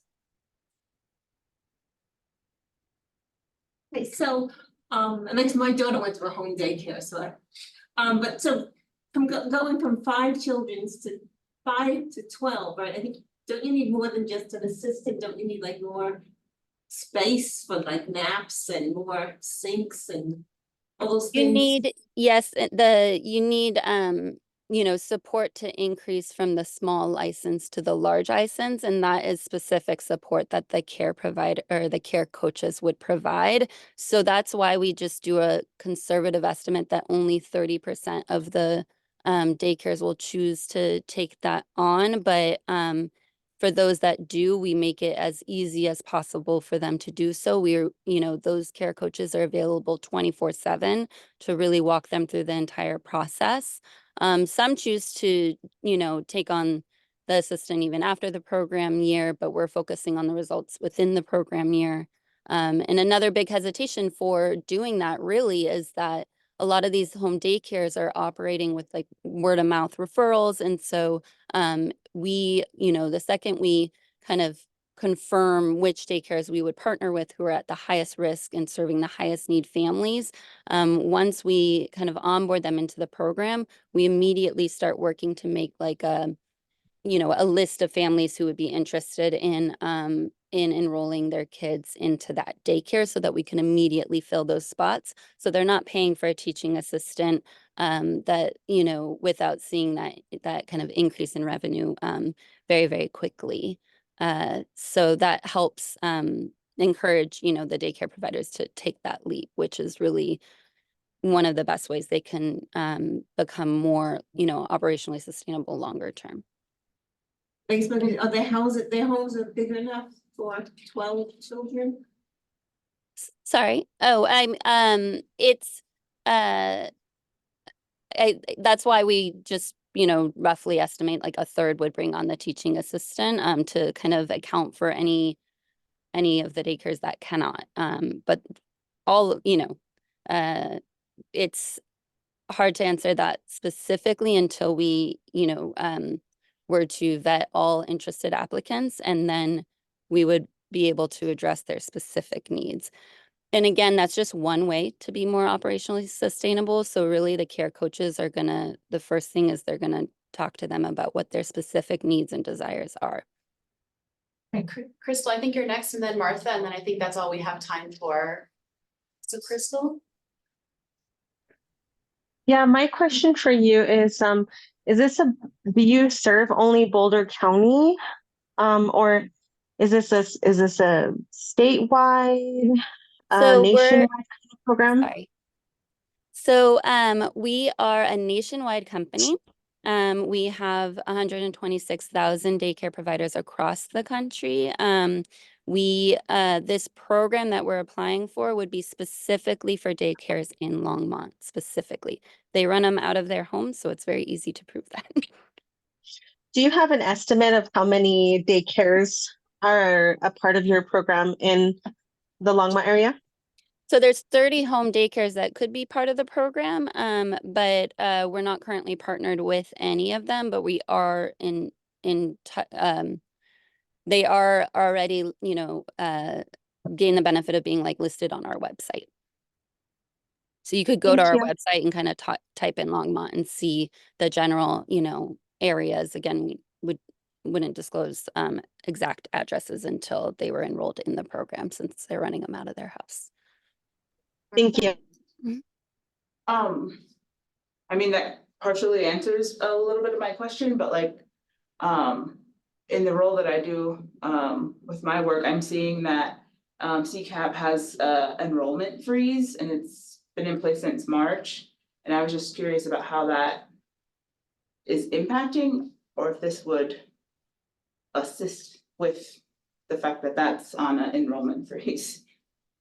I'd have to get back to you on that because I'm not aware of the enrollment freeze. But I can look into it and get back to you. Christina. Hi, I just had a couple of quick questions about how you were able to arrive at your gap number and where you got that data from. And then, yeah, to kind of Crystal's point, what's the investment, or what are the connections that you have within Longmont to be able to reach out to those home-based care Sure. providers? So to answer your first question, we are a tech company, but the main sources of the data that I listed on that slide in particular are from the state licensing websites, US Census, Zippia, and Economic Policy Institute. And to your second question, it's I guess through state licensing, that's how we kind of pull our vast network in terms of the providers that we help match with families, whether they're partnered with Upwards or not. Again, any daycare could choose to partner with Upwards, but this would be through our CDBG programs. This is a way for them to do it at no cost to them. Okay. Did that answer your question? It did. We actually do a lot of early child care work within our department, and the number that we have as a gap is actually little larger than what you have identified. And we also work with unlicensed providers. And actually our human services funding does fund some of our local agencies that do that capacity building work. Right. So Early Childhood Council of Boulder County and the Paso and El Paso program are the local agencies that are doing some of that work. Awesome. Well, yeah, and we are conservative with those figures in part because we're, focusing on 0 to 5, even though these daycare providers do go up to age 13 with before and after school care, just because obviously 0 to 5 is when families are struggling the kind of most to find options before public school. And one of the very, very first steps, even before reaching out to the potential daycares, is to reach out to existing organizations in the community who are already working with the daycares and the families. Again, we already have the communications in place to reach the daycares, but really wanting to make sure we're getting word out in a variety of ways to those who need it the most. And I just want to point out again, this program's scalable. So it comes down to 8,000 per daycare. We applied for 11. There's 21, that we would say like are not operationally sustainable at their current level. But it's scalable both, higher and lower. Great. Thank you. Mm-hmm. I just have a comment. I just want to say it's really cool to see that you're trying to expand here to Longmont and in the Boulder County area. I can say as a resource navigator, there's not a whole lot of investment in startup businesses that would really identify some of the highest risk small businesses and work with them one-on-one to get them going. And so being a small business owner, first time business owner, myself, me and my husband, I know that that's a challenge, and I'm sure that the investment that you're placing into the lives of these families or single moms is huge. So thank you for your work. Thank you. And again, I came to Upwards as a mom with 2 boys and 2 Upwards home daycares. And, you know, we have a variety of different programs. You know, we work with both private side and the government side, but with the work we're trying to do, if these home daycares keep closing and we don't have the home daycares, you know, in our network, then we're not going to be able to do the other amazing work of, you know, finding affordable care options for the families, whether that's on, you know, the corporate benefits side or the government side. Melanie, thank you so much for your presentation and for waiting Thank you. so long. Yeah. No, It's a good thing great you're to in hear about all the California. other programs. So, thank you so much. And just have to, yeah, just to reiterate for everyone, Upwards was really our only CDBG applicant. So that bucket is not competitive per se. We are just capped at our 15% public service cap, which Melanie, I'm sure you're aware of from working in other cities. I am for public service. I do want to point out that technically we qualify under HUD Matrix Code 18C, which is economic development. So that's helped get around the 15% because even though what we offer is pretty much a public service, we qualify through economic development, which I did see was listed in the consolidated plan. It was. So Melanie, it seems that you've done your research on our CDBG programs. Do you then use LMI job creation? Okay. Yes. And we find that, again, the average hourly wage for the home daycares is 15 an hour.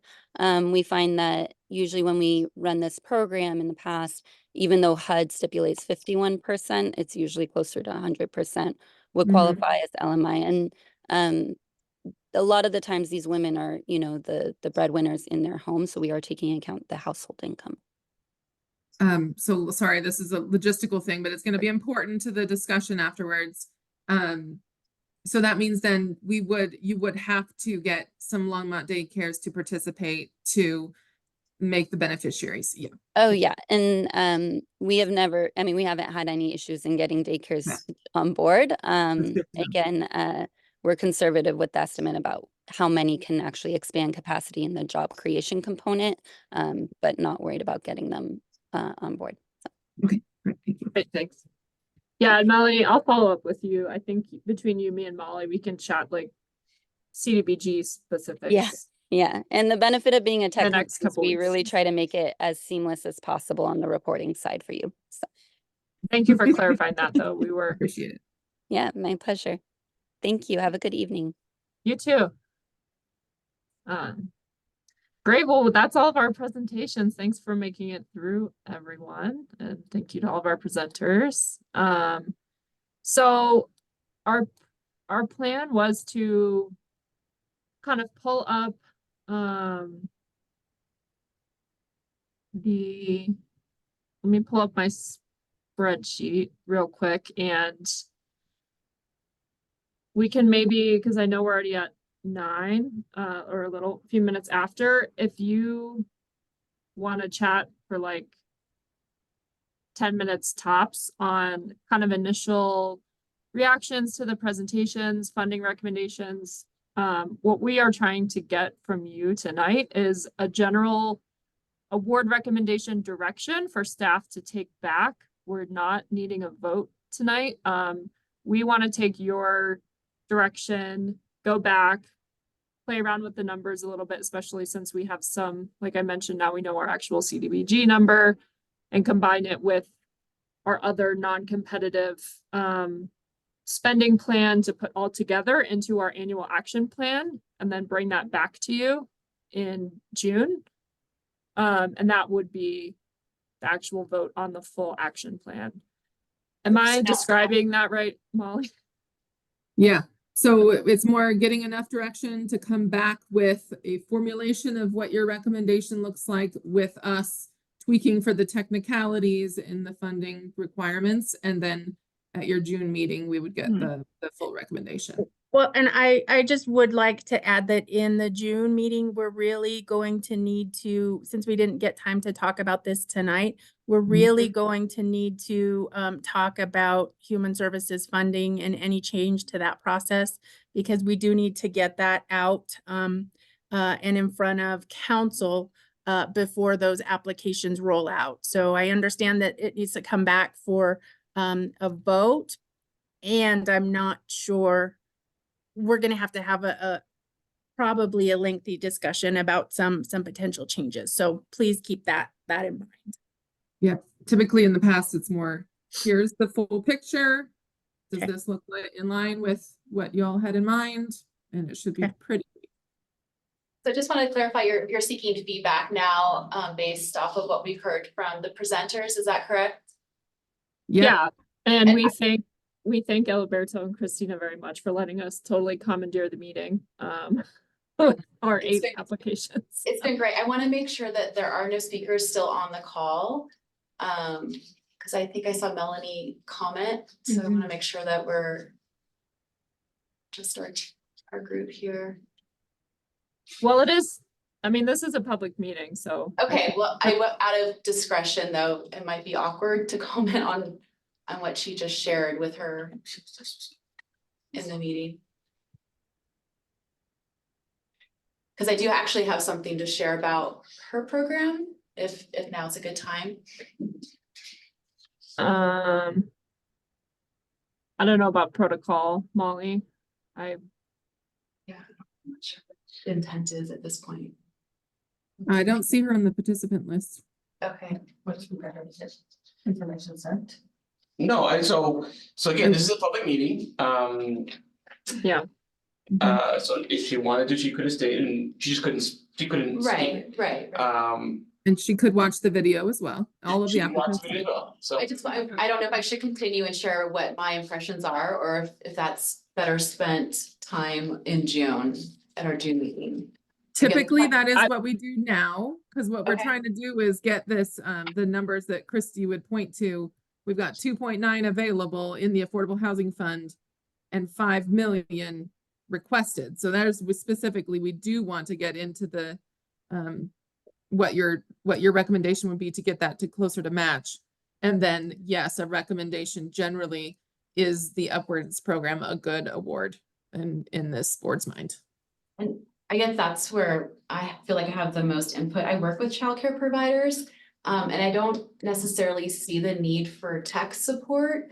If anything, I think that's more of a burden for the industry, and I really see the need direct funding for salaries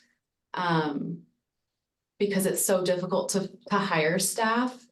And so I just don't know if it's the best way to spend money in a tech support way when I don't see a great need for that in the family home childcare community, especially. So that was just kind of my initial thoughts. I don't know if it's changed, but when I was a caseworker, like kids couldn't be in home daycares with CCAP funds. That's exactly the question I had. I don't know. I mean, Christina would probably know more. Christina, you know a lot about this, but I thought that I think if it's licensed, they can get CCAP. Right. But like our unlicensed folks that we were, like Christina was talking about, I don't think they can get CCAP. But I think licensed daycare, home daycares can receive CCAP funding. Right. Yeah, that is correct. And from what we know of the childcare crunch and crisis in Longmont, is that it's probably not going to be the licensed care providers. We've done tons of research and looked at data and actually have our own early childhood dashboard on the city website. that's why I was curious about where the data came from. Is that our licensed childcare facilities and in-home licensed providers aren't going to get us out of this crunch, out of what the need is. It really is going to be the unlicensed providers and how we get them to move toward licensure. And that really is part of this work plan that is coming out of the Children, Youth, and Families Division. So that was kind of the background to my questions. So Crystal had a comment about, you know, can we just go down the list, I think, you know, and give Molly and team feedback? I think that, you know, because we're over time, I think if we can be the most efficient to get you all out, I think that would be great if we could just go down, if there's any comments on any, as we go down the list. Yeah, well, let's, I know this isn't in the order of my memo, but since upwards folks were already having comments and it's our only CDBG applicant, let's take any other commentary on this one and then we'll do all the affordable housing bucket. I would say I'm for it. I think investment in small businesses is huge. And I think that this is a business that folks don't have to have like a huge amount of skill for or schooling, or so it's definitely a way to not only like increase income, build business, but it also helps with the need in the community right now, which is childcare. So I would vote that we consider funding this program. They help in training. Yeah. I have so many questions in addition. Yeah, that's fine. So what we can do is if, so Molly, I just sent them in an email. you can send, yeah, why don't? You can send a list of questions. Yes, if board members have more questions, why don't you send it to Molly? I mean, the thing that we can't do is that we can't have some sort of email conversation between the entire board. But what you can do is you all individually can email Molly and team and get any clarifying questions that you have. And then we can come back in June, and again, they can come back there with their recommendations based on your feedback. Okay, I don't know how to have this hand up too. Yeah, so my question is, okay, am I to assume correctly that the city is already helping the unlicensed care?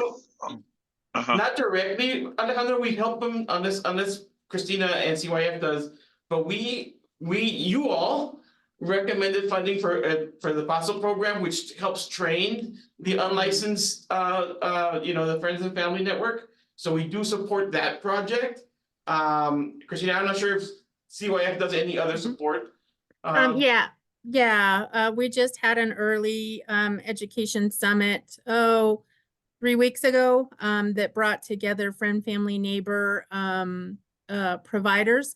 And the intent is to really grow that network. It takes a lot of trust building to get our FFN unlicensed people to work with us, right? They're unlicensed and sometimes just want to not necessarily go down the route of getting a license.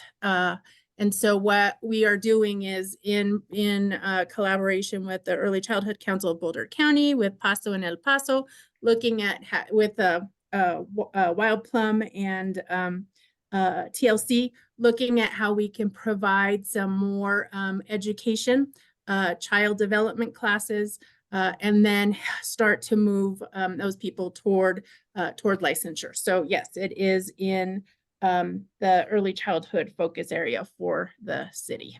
So let me add on to that. What we should really think about in the technical term of CDBG funding is that technically they will be reporting to us whether they created or retained jobs for daycare providers. Now, we don't want to, I would say we should not step on the toes of other childcare efforts that the city is generally wrapping around to support. So that is something to consider. But when you're speaking about whether to fund this or not, we don't have any other CDBG applications. And so we would have to put another competitive award back out and hope something comes through. I will confirm that all the projects that are under the affordable housing column, we've already screened and they're not good fits for CDBG. So it's kind of a, they don't Okay, have, so they're the there's only, no the only competition to players, decide. right? Yeah. They're the only players, and if we don't award them anything, that just goes back to the pot for that particular award. Yes. We would do Yeah, another application cycle later this year. And hope to get something, but it does help to be able to spend something that we do have in the coffers and ready to rock, because we do have to spend a certain amount of CDBG funds by October. So it would be advantageous to have an award. So Molly, Right. and again, I don't want to take too much more time on this, but you did say in your recommendation that part of your concern is it wouldn't count toward your October numbers, right? Because they start in 2025, or so I just want to clarify on that comment you made, Christy, in your memo. Let's Based on the timeline that I understood from their application, they would get rolling in 25, but I need to have a follow-up with Melanie if they are wanting to be considered not under the public service cap of CDBG and as another category. So we have some like technical questions to follow up with her on. Okay. That's why if the board wants to send any questions you have about this program to me and Molly, we will coordinate getting answers. Okay. So Yeah, I we think- could wrap this one, make the call on this one once we get more technical questions. Right. I think that's a good idea. I think once you get some more clarifying answers from the board, I do agree that, you know, having a CBDG awardee is important. And at the same time, we want to make sure that we do our research and feel confident and comfortable with that decision. Yeah, I mean, I would have preferred if it was a local entity doing this. The fact that they're nationwide kind of turns me off. But you know, if it's a player that's gonna make a difference, I'll vote yes for them. Okay. That's where All I'm right, at. so why don't we do that? Why don't board members who have questions, email Molly and Christy, and they'll respond to you individually, and then we can make a final decision in the June meeting. My assumption, Molly, is that it won't take a whole bunch of time to do that, but we'll see. Yeah. All right, so do you want to move on to like the affordable housing side? Yeah, and let me, just to note time, let me give my overview. So of the Affordable Housing Fund, you know, I've done a pretty thorough review on all the applications. They're all eligible for an affordable housing loan. We find the projects all viable. Staff is in support of all of the projects. So unless someone has a specific issue with any one of the projects, it's in my mind more of just a numbers game at this point. I'm happy to talk about them and their merits and risks individually, but overall, they're all supported in terms of our staff analysis. I will say that obviously Habitat with over 3 million in requests is kind of the outlier on the request volume side, and they did say that the Faith Point project is a little bit farther along and has a more aggressive purchase contract. So I would bring it up as an option to the board that in thinking about your recommendation, if you were to try to get closer to that 2.9 million that we have available, a single award to Habitat is one option, and recommend that they come back next year for the other one. Yeah, thank you. Yeah, I look at that Calvary one was the furthest out, not even starting until 2030, so I think we have. Correct. Yeah. So, which is fine, but we have time the board has time to think about that. I can't even think that far. So this is where I can like play with the numbers live and you can see what it does. So just taking out the cavalry request, you know, we're now only have a gap of 500,000. Yeah, and I did send a note to our Children, Youth and Families Division Manager to ask about the CASA program. We clearly heard from actually the project coordinator at CASA that they were moving away from doing youth activities. And so I don't know I if that's think we'll for you all to follow up know. with Boulder County staff on that too, because Yeah. there's clearly, we're talking to the development team, but there's this whole other side of it. What we Yeah. do know, and Christy will fill in, but what we do know is that if they don't get ADA corrections done soon, they're not in compliance with USDA Mhm. right now, based on. Got it. Yeah, I totally get the ADA piece of Mhm. things, definitely, and just want to make sure that we clarify that we have the right information as well. Right. Yeah. And then on the other side that we do know that the whole place is at risk if they can't start filling units. And Right. so We supporting need that them waiver. with 1993 built units to get those marketed and out there and filled is going to be really critical for that to move forward and Yeah. stay viable. Crystal. Sorry, guys. I just wanted to throw a monkey's wrench in the works here. So for Calvary, I understand like the time frame is kind of out there, and they're kind of in the beginning process, but I do see a lot of value in like home ownership for first time home buyers. And so I just want us to be like conscious of that and like, moving forward and looking at who we're funding.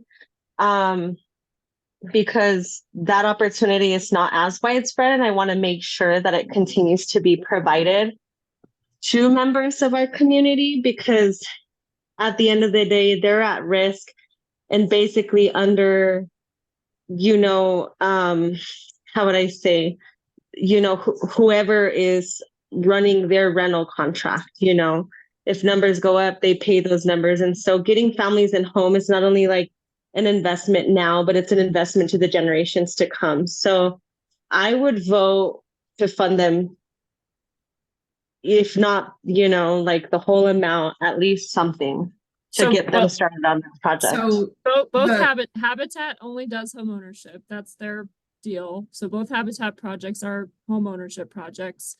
It's really just a matter of timeline.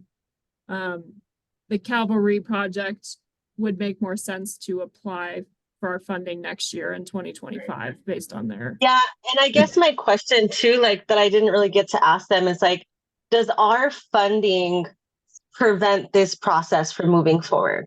Right? Like, is that the make or the break? Or can they apply for our funding next year when it's closer? And the impression that I got is like, they're kind of relying on this funding to even like start this vision and this goal. So I would have that question for them.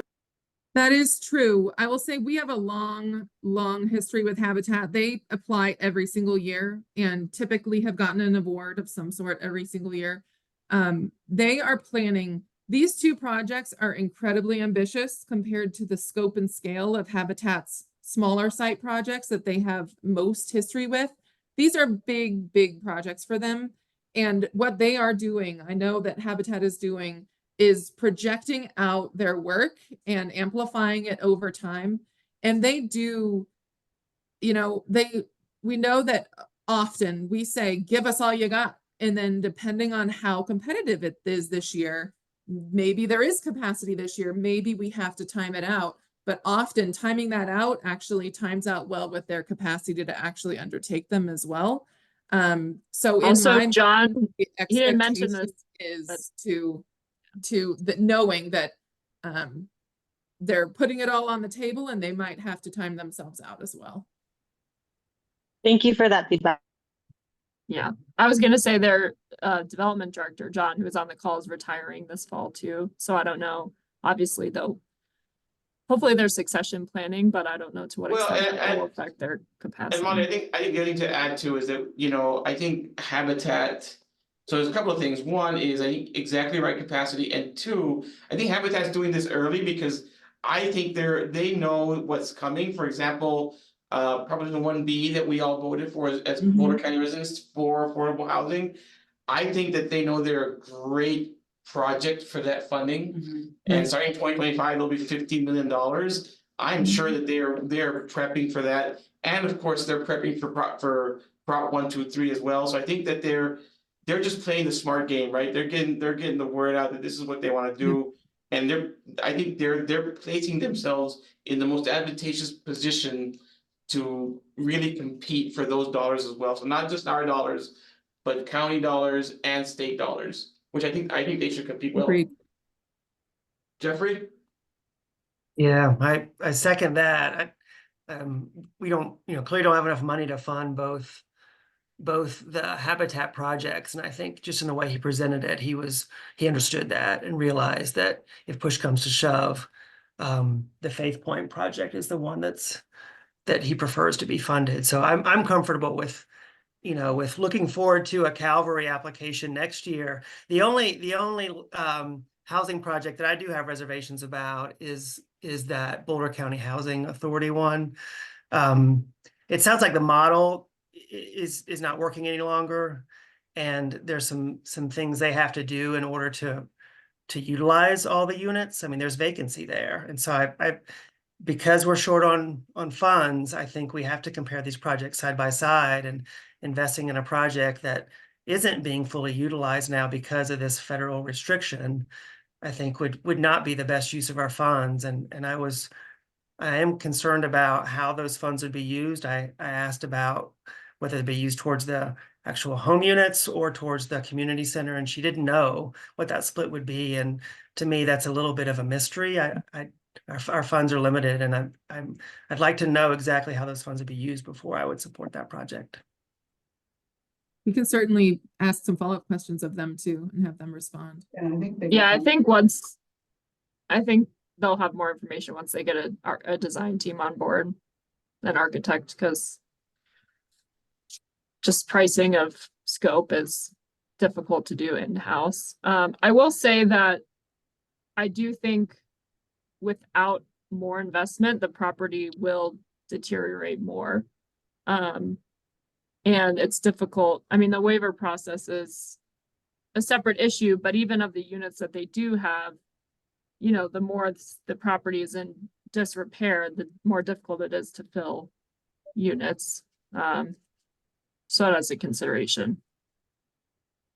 And the USDA, it will be under USDA regardless in the foreseeable future. That's not going away. So it's a matter of, they're trying to rehabilitate the property, get into ADA compliance, improve it, make it look better for the neighborhood, improve the community building, potentially look at adding density, although these funds would not, these would just be tied to the rehab, but encompasses a larger scope eventually of work. So, and I will say, Sorry. go ahead. No, go for it.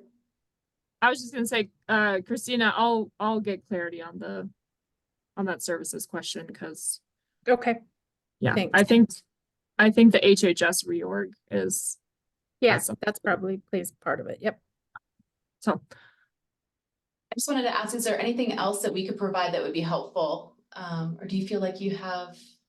So what I did want to say, when we were considering the two in-between projects, we spoke with Tim and team about the land banking in advance. And we said, this is in years past, resources have been scarce enough that is not something, an undefined project was probably not successful in the past. They have had some success in something similar, but generally, if you've got shovel-ready projects, it probably wouldn't rise to the top. But we recommended that he throw in, because if we did have capacity, there's certainly value here. And so I think that this is another request. It's like, this would be really awesome, waiting for the right time to make it happen. I think that, Christy, if you'll just zero out that one and that, then we're getting very, very close. And so in our mind, if we were trying to award every project something and go for those that are really quickest to move, this is a scenario that looked feasible for you all to consider. But I did want to mention that there are 2 in-between projects too, and get everyone's feedback there. Again, I think, Molly, and for the board to consider, I think the in-between, just like Habitat, is putting themselves in a good position, because I know in Prop 123, land banking is a acceptable expense or use of that funding. And so that being said, and I think however you all want to move forward, I think supporting that process either with finance or some other way that we as a city, as a housing community investments can support that that idea of land banking in any way, form, or fashion is I think is a really positive boon to the city and to agencies that are thinking about that. Yeah, that would just be my comment to the board. I'm not making any recommendations about funding. I'm saying any way that we can support land banking, I think is a good thing. If we were to reduce the award to CASA and spend more towards that land banking, those projects, is that a desirable distribution? Oof. Crystal.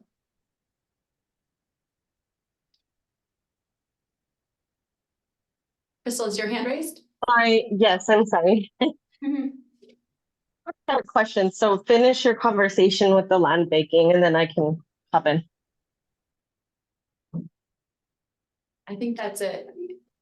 I think the only thing is, depending if you do a partial to a land banking, for example, $100,000 with just play numbers, what they really need is enough to go under contract on something, because that's when just like Habitat was saying, that's when things start to go at warp speed. Yeah, I would agree It would that have to be something 100,000 meaningful. is not probably enough to make a difference for them to go shopping when talking to folks. How much is?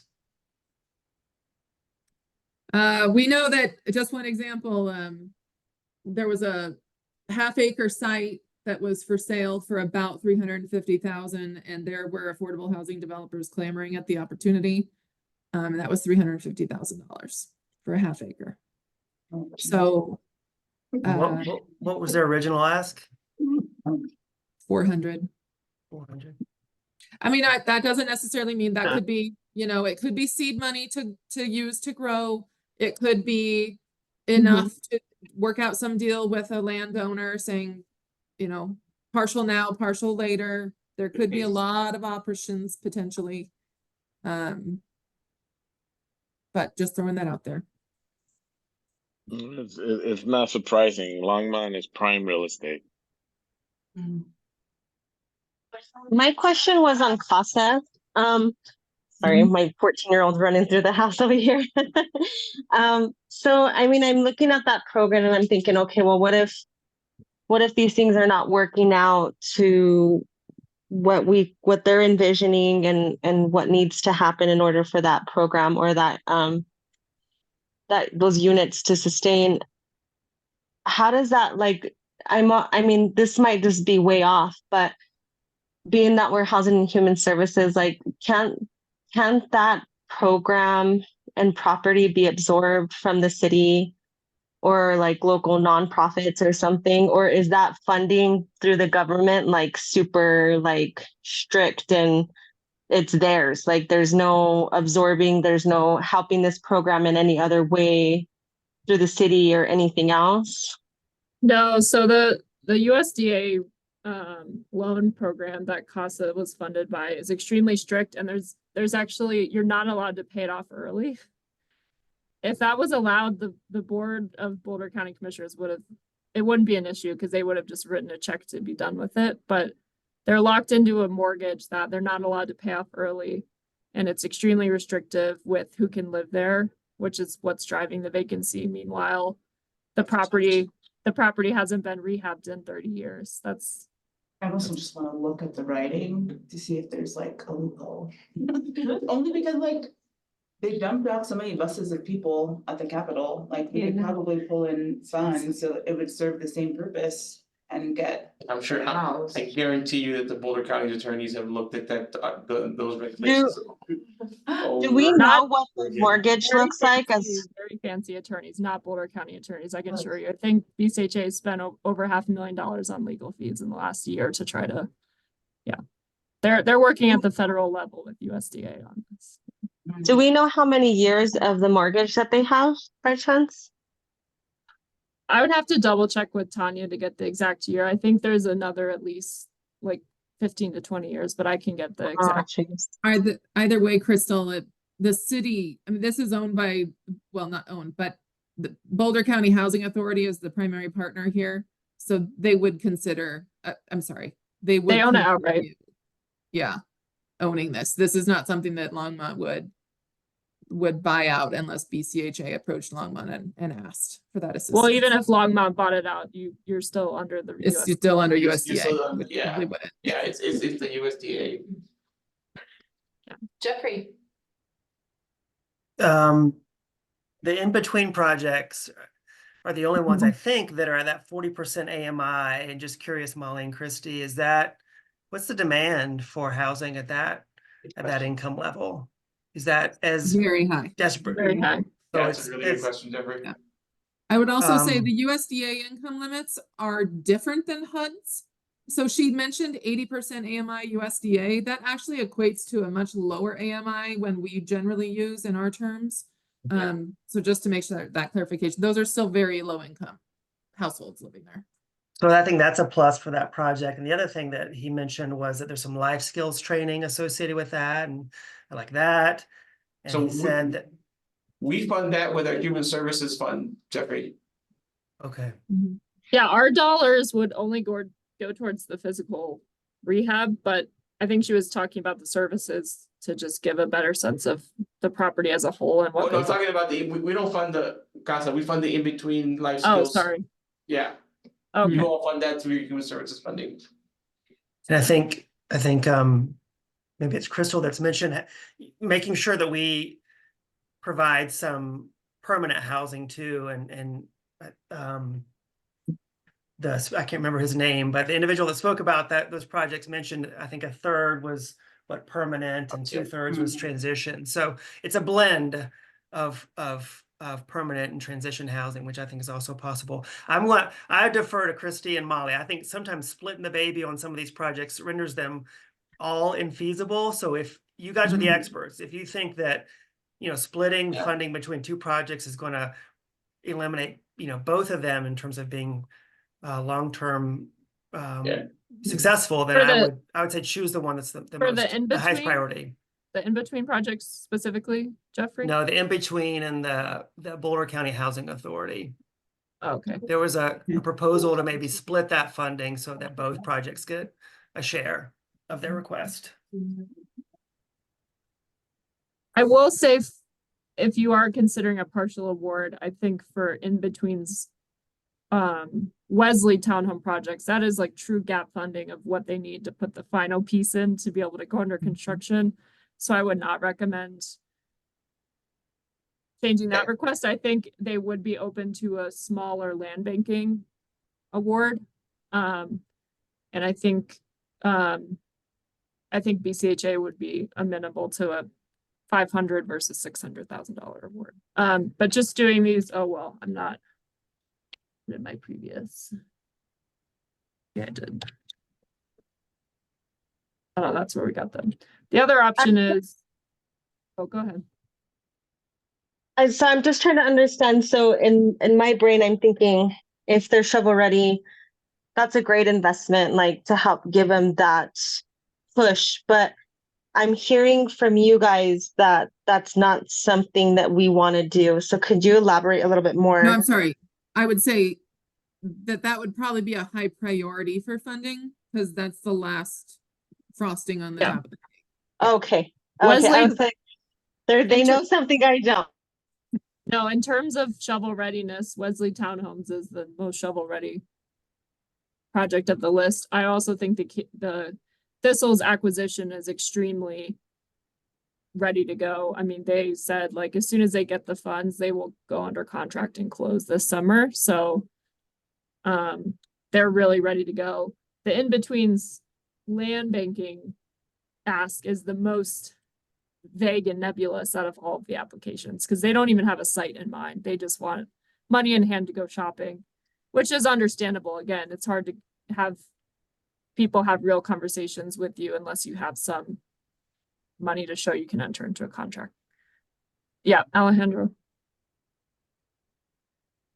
So I think, at least this is my opinion, those shovel-ready points, I think we should go for them. Yes. For sure. I like the land banking. It's awesome, but I think we could put a freeze on that one. I would zero that one out.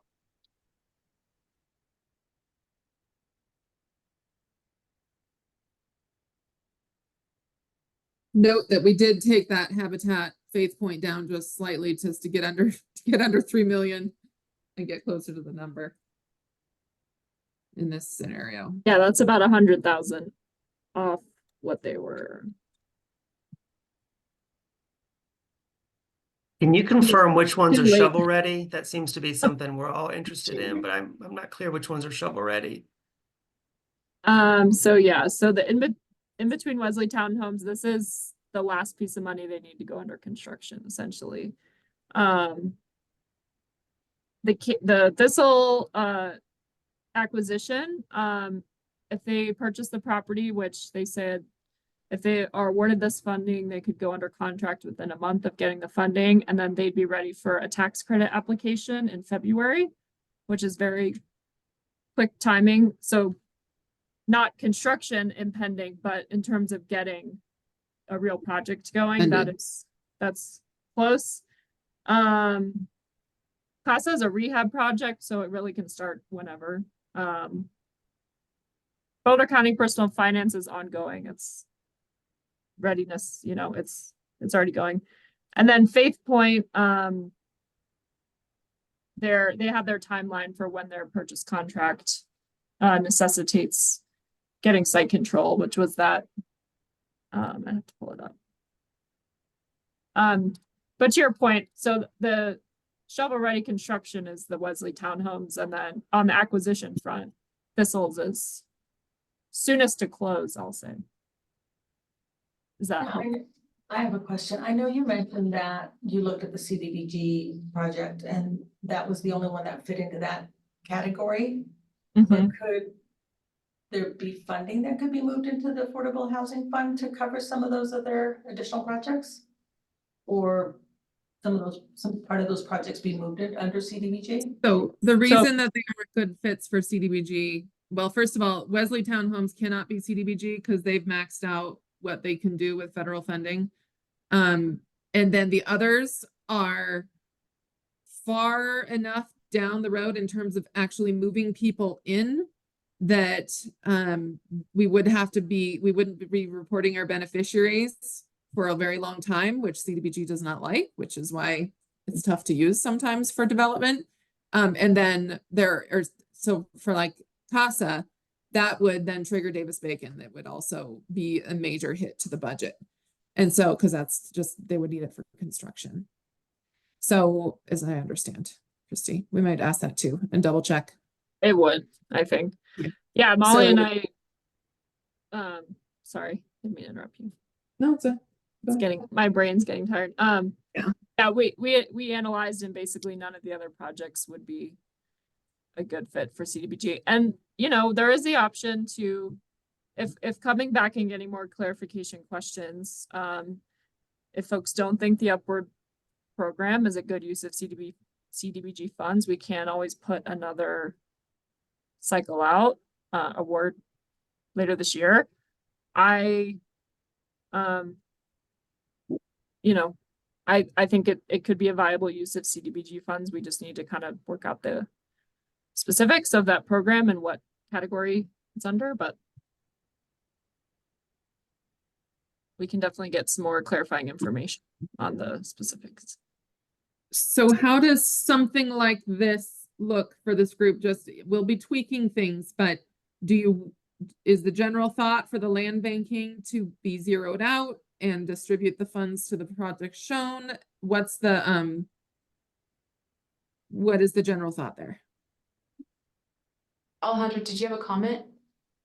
Yeah, I'm thinking it's looking really good. We did say that 1.5 mil is like the bottom that Habitat can take for that. Is that it? That's like the least for They their didn't- project, right? They didn't specify, they haven't secured any other funds to date, so they just asked us for the full 1.6, and I think are gonna see how much they get. And they typically do have other fundraising efforts that go into projects. Yeah. So, We could do, oh, sorry. You know, you could look at taking them down to $1 million, fully funding the in-betweens land banking, and having some left over, or rather.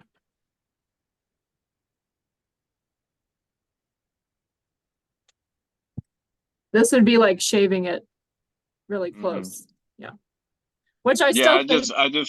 Yeah, I'm sorry, go ahead. Sorry, a 1.1 award is, you know, for the acquisition is still generous, I think, and. It is very generous, yes. And I love Habitat, I do. Jimmy Carter was the man. Is he still kicking?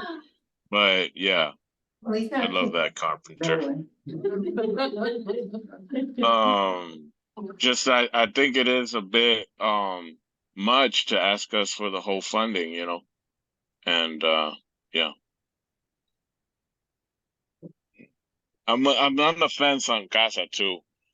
They don't have, you know, they're under capacity. I know this waiver thing is gonna come through and everything, but how long have they been under capacity, you know? And we have people living in the streets, you know, and it's kind of like, now you're thinking about these waivers.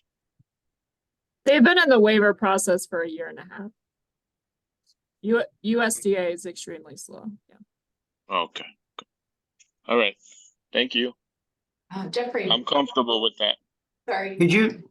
Could you zoom in just a little bit? I'm having trouble seeing that, and then I'll try and make a motion if that would be. You don't need a vote action. tonight. Okay.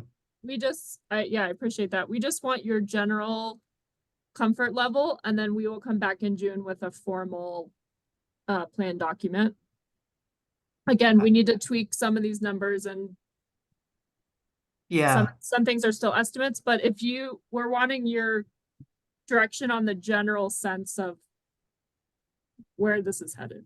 So I think just kind of, yeah, exactly. So we don't need a motion or anything, but just draw a poll. Like if people feel that this, where they are now is good, and then again, things are gonna change because they're gonna get clarifying questions and things like that.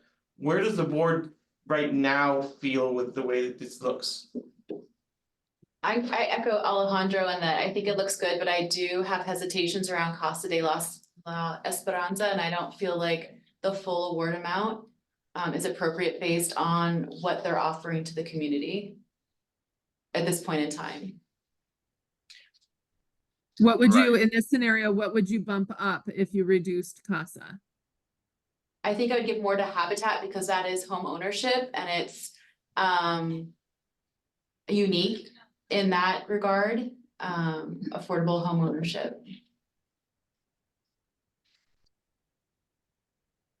Right.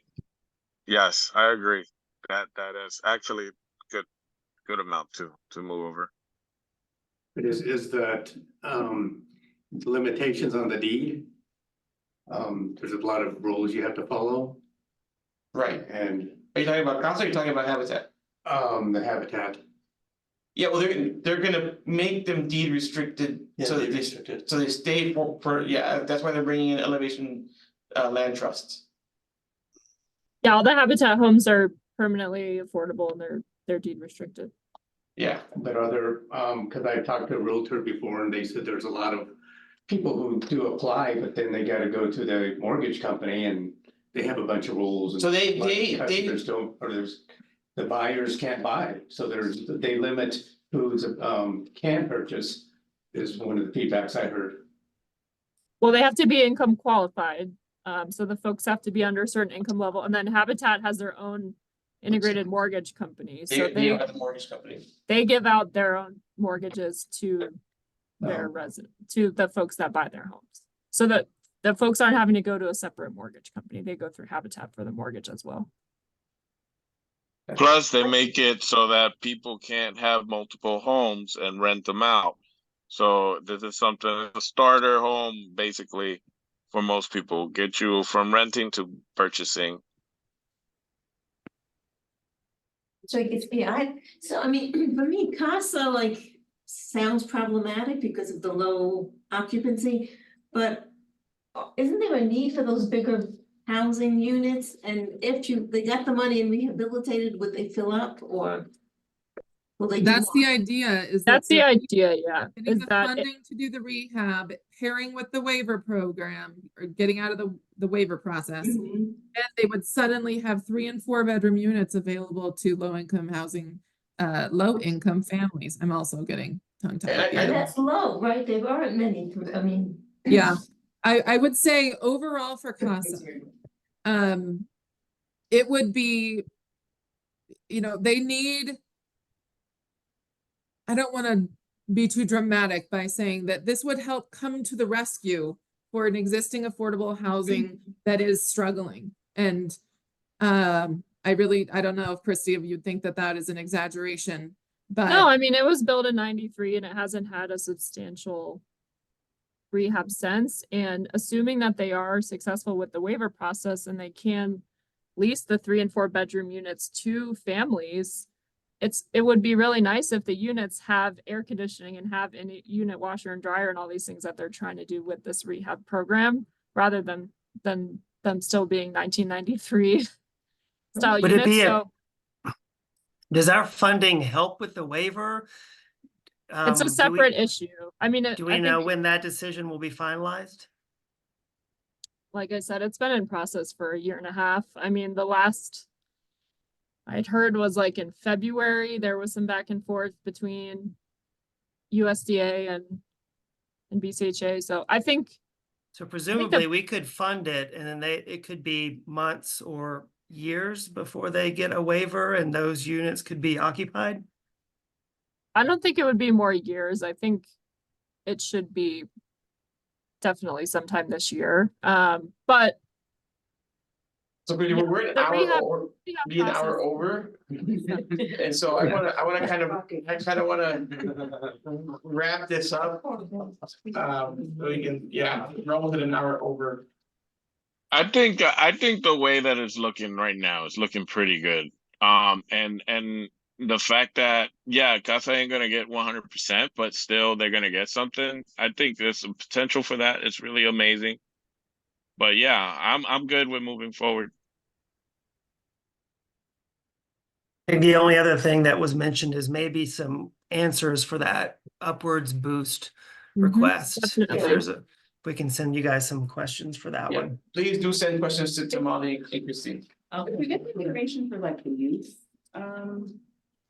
community stuff. You can, we can. How I felt about it, because like I was inclined to save it, but I would be even more inclined to save it with that youth question for the youth services. Okay. Yeah, that's fine. You're talking about CASA, right? Yeah, finding, and I think. Yeah, I'll follow up on that. Yeah, we want to know that too. We gave them, when I say we, the city, but it was the youth council, the youth council gave them $75,000 for a van. And they said no to that because they weren't gonna, so I think that's a legitimate question that they need to answer. Cause it's definitely legitimate, and it's, there's a lot to discover. So I'll follow up and get a better answer. I think the CASA rehab work is getting mixed up in some broader Boulder County HHS organizational structural issues and personnel stuff. So I'll follow up and get back to you on that question. I'll make a comment on that CASA. I have a tenant who came from them and they had some kids. They didn't have a place to play. They just said they just had the balcony and the kids would just play on the balcony inside the house. And, they wanted to play outside, play soccer, run around instead of going crazy inside the house, but that was one of the reasons they wanted a place with a backyard. So I just mentioned for families with kids, that was the feedback I have seen. Is that they didn't have a playground. They mentioned they were gonna improve the playground. Well, I hope they can do that to have families with kids, younger kids to, be okay to live there instead of causing problems. Yeah, the playground redo is one of the main pieces of the scope of work for the rehab for there is a playground, but it's in sad state right now. I was just there a few weeks ago, so you're very right on that, yeah. So I feel like overall, right now, at least the way it is, the board is giving you general direction that they feel good with this, with getting some clarifying questions. Yeah, absolutely. Okay. We have our homework list, but then anything additional, any board members think, please email me and Molly and we will get back to the applicants. But overall, just want to really thank you for your time tonight. I know it was a long haul meeting, but this is one of the most important things we do all year. And so I really appreciate your time and attention and thoughtful questions and your passion for this work and helping us pick good projects for the community. So thank you so much. Thank you, Molly. Chrissy. Thank And you. We'll see you in June. See you in June. June. I think before we adjourn, from our, so we didn't get to talk about our human services funding, which we'll talk in June. Take it, if you read, you do have my PowerPoint presentation. If you have any questions, please reach out to me individually. I'd be happy to talk to you through it. Also, I think we were gonna announce that, we wanna do Kim as the board chair had brought to us the idea of doing a dinner. It was Jeffrey's idea. Jeffrey's idea, all right, great, so we're looking at, I think, when, are we looking at June or July, I don't know. I thought we were talking about June. So maybe June. we can start a little bit early in June, we'll get you all dinner. We'll have a nice dinner time together, so just wanted to throw that out there as well. If not, then. If we can, we will do it in July, we'll do it, but we will give you guys a dinner. Then Thank you. Planned investment training. Oh, yes, and I did send this out, for those of you that are, we worked with Molly's team. And we have a planned training in July 24th. And you can come to some of it, all of it, whatever you want, whatever you're interested in. I sent you all a survey about it. It's a really great affordable housing training that goes over a whole bunch of different things, but again, you're more than welcome to come to whatever you're interested in for that day. So you don't have to stay for all of it. Once we get the agenda out, you'll decide, here's what I'm really interested in, and you can come to those portions of it. Okay? Thank you very much. Thanks. All right, turn it back to Kim. A motion to adjourn. Yes. Are we all ready? All right, thank you all. Night, everybody. I just want to say hi in person. I was in my office. Oh, hi.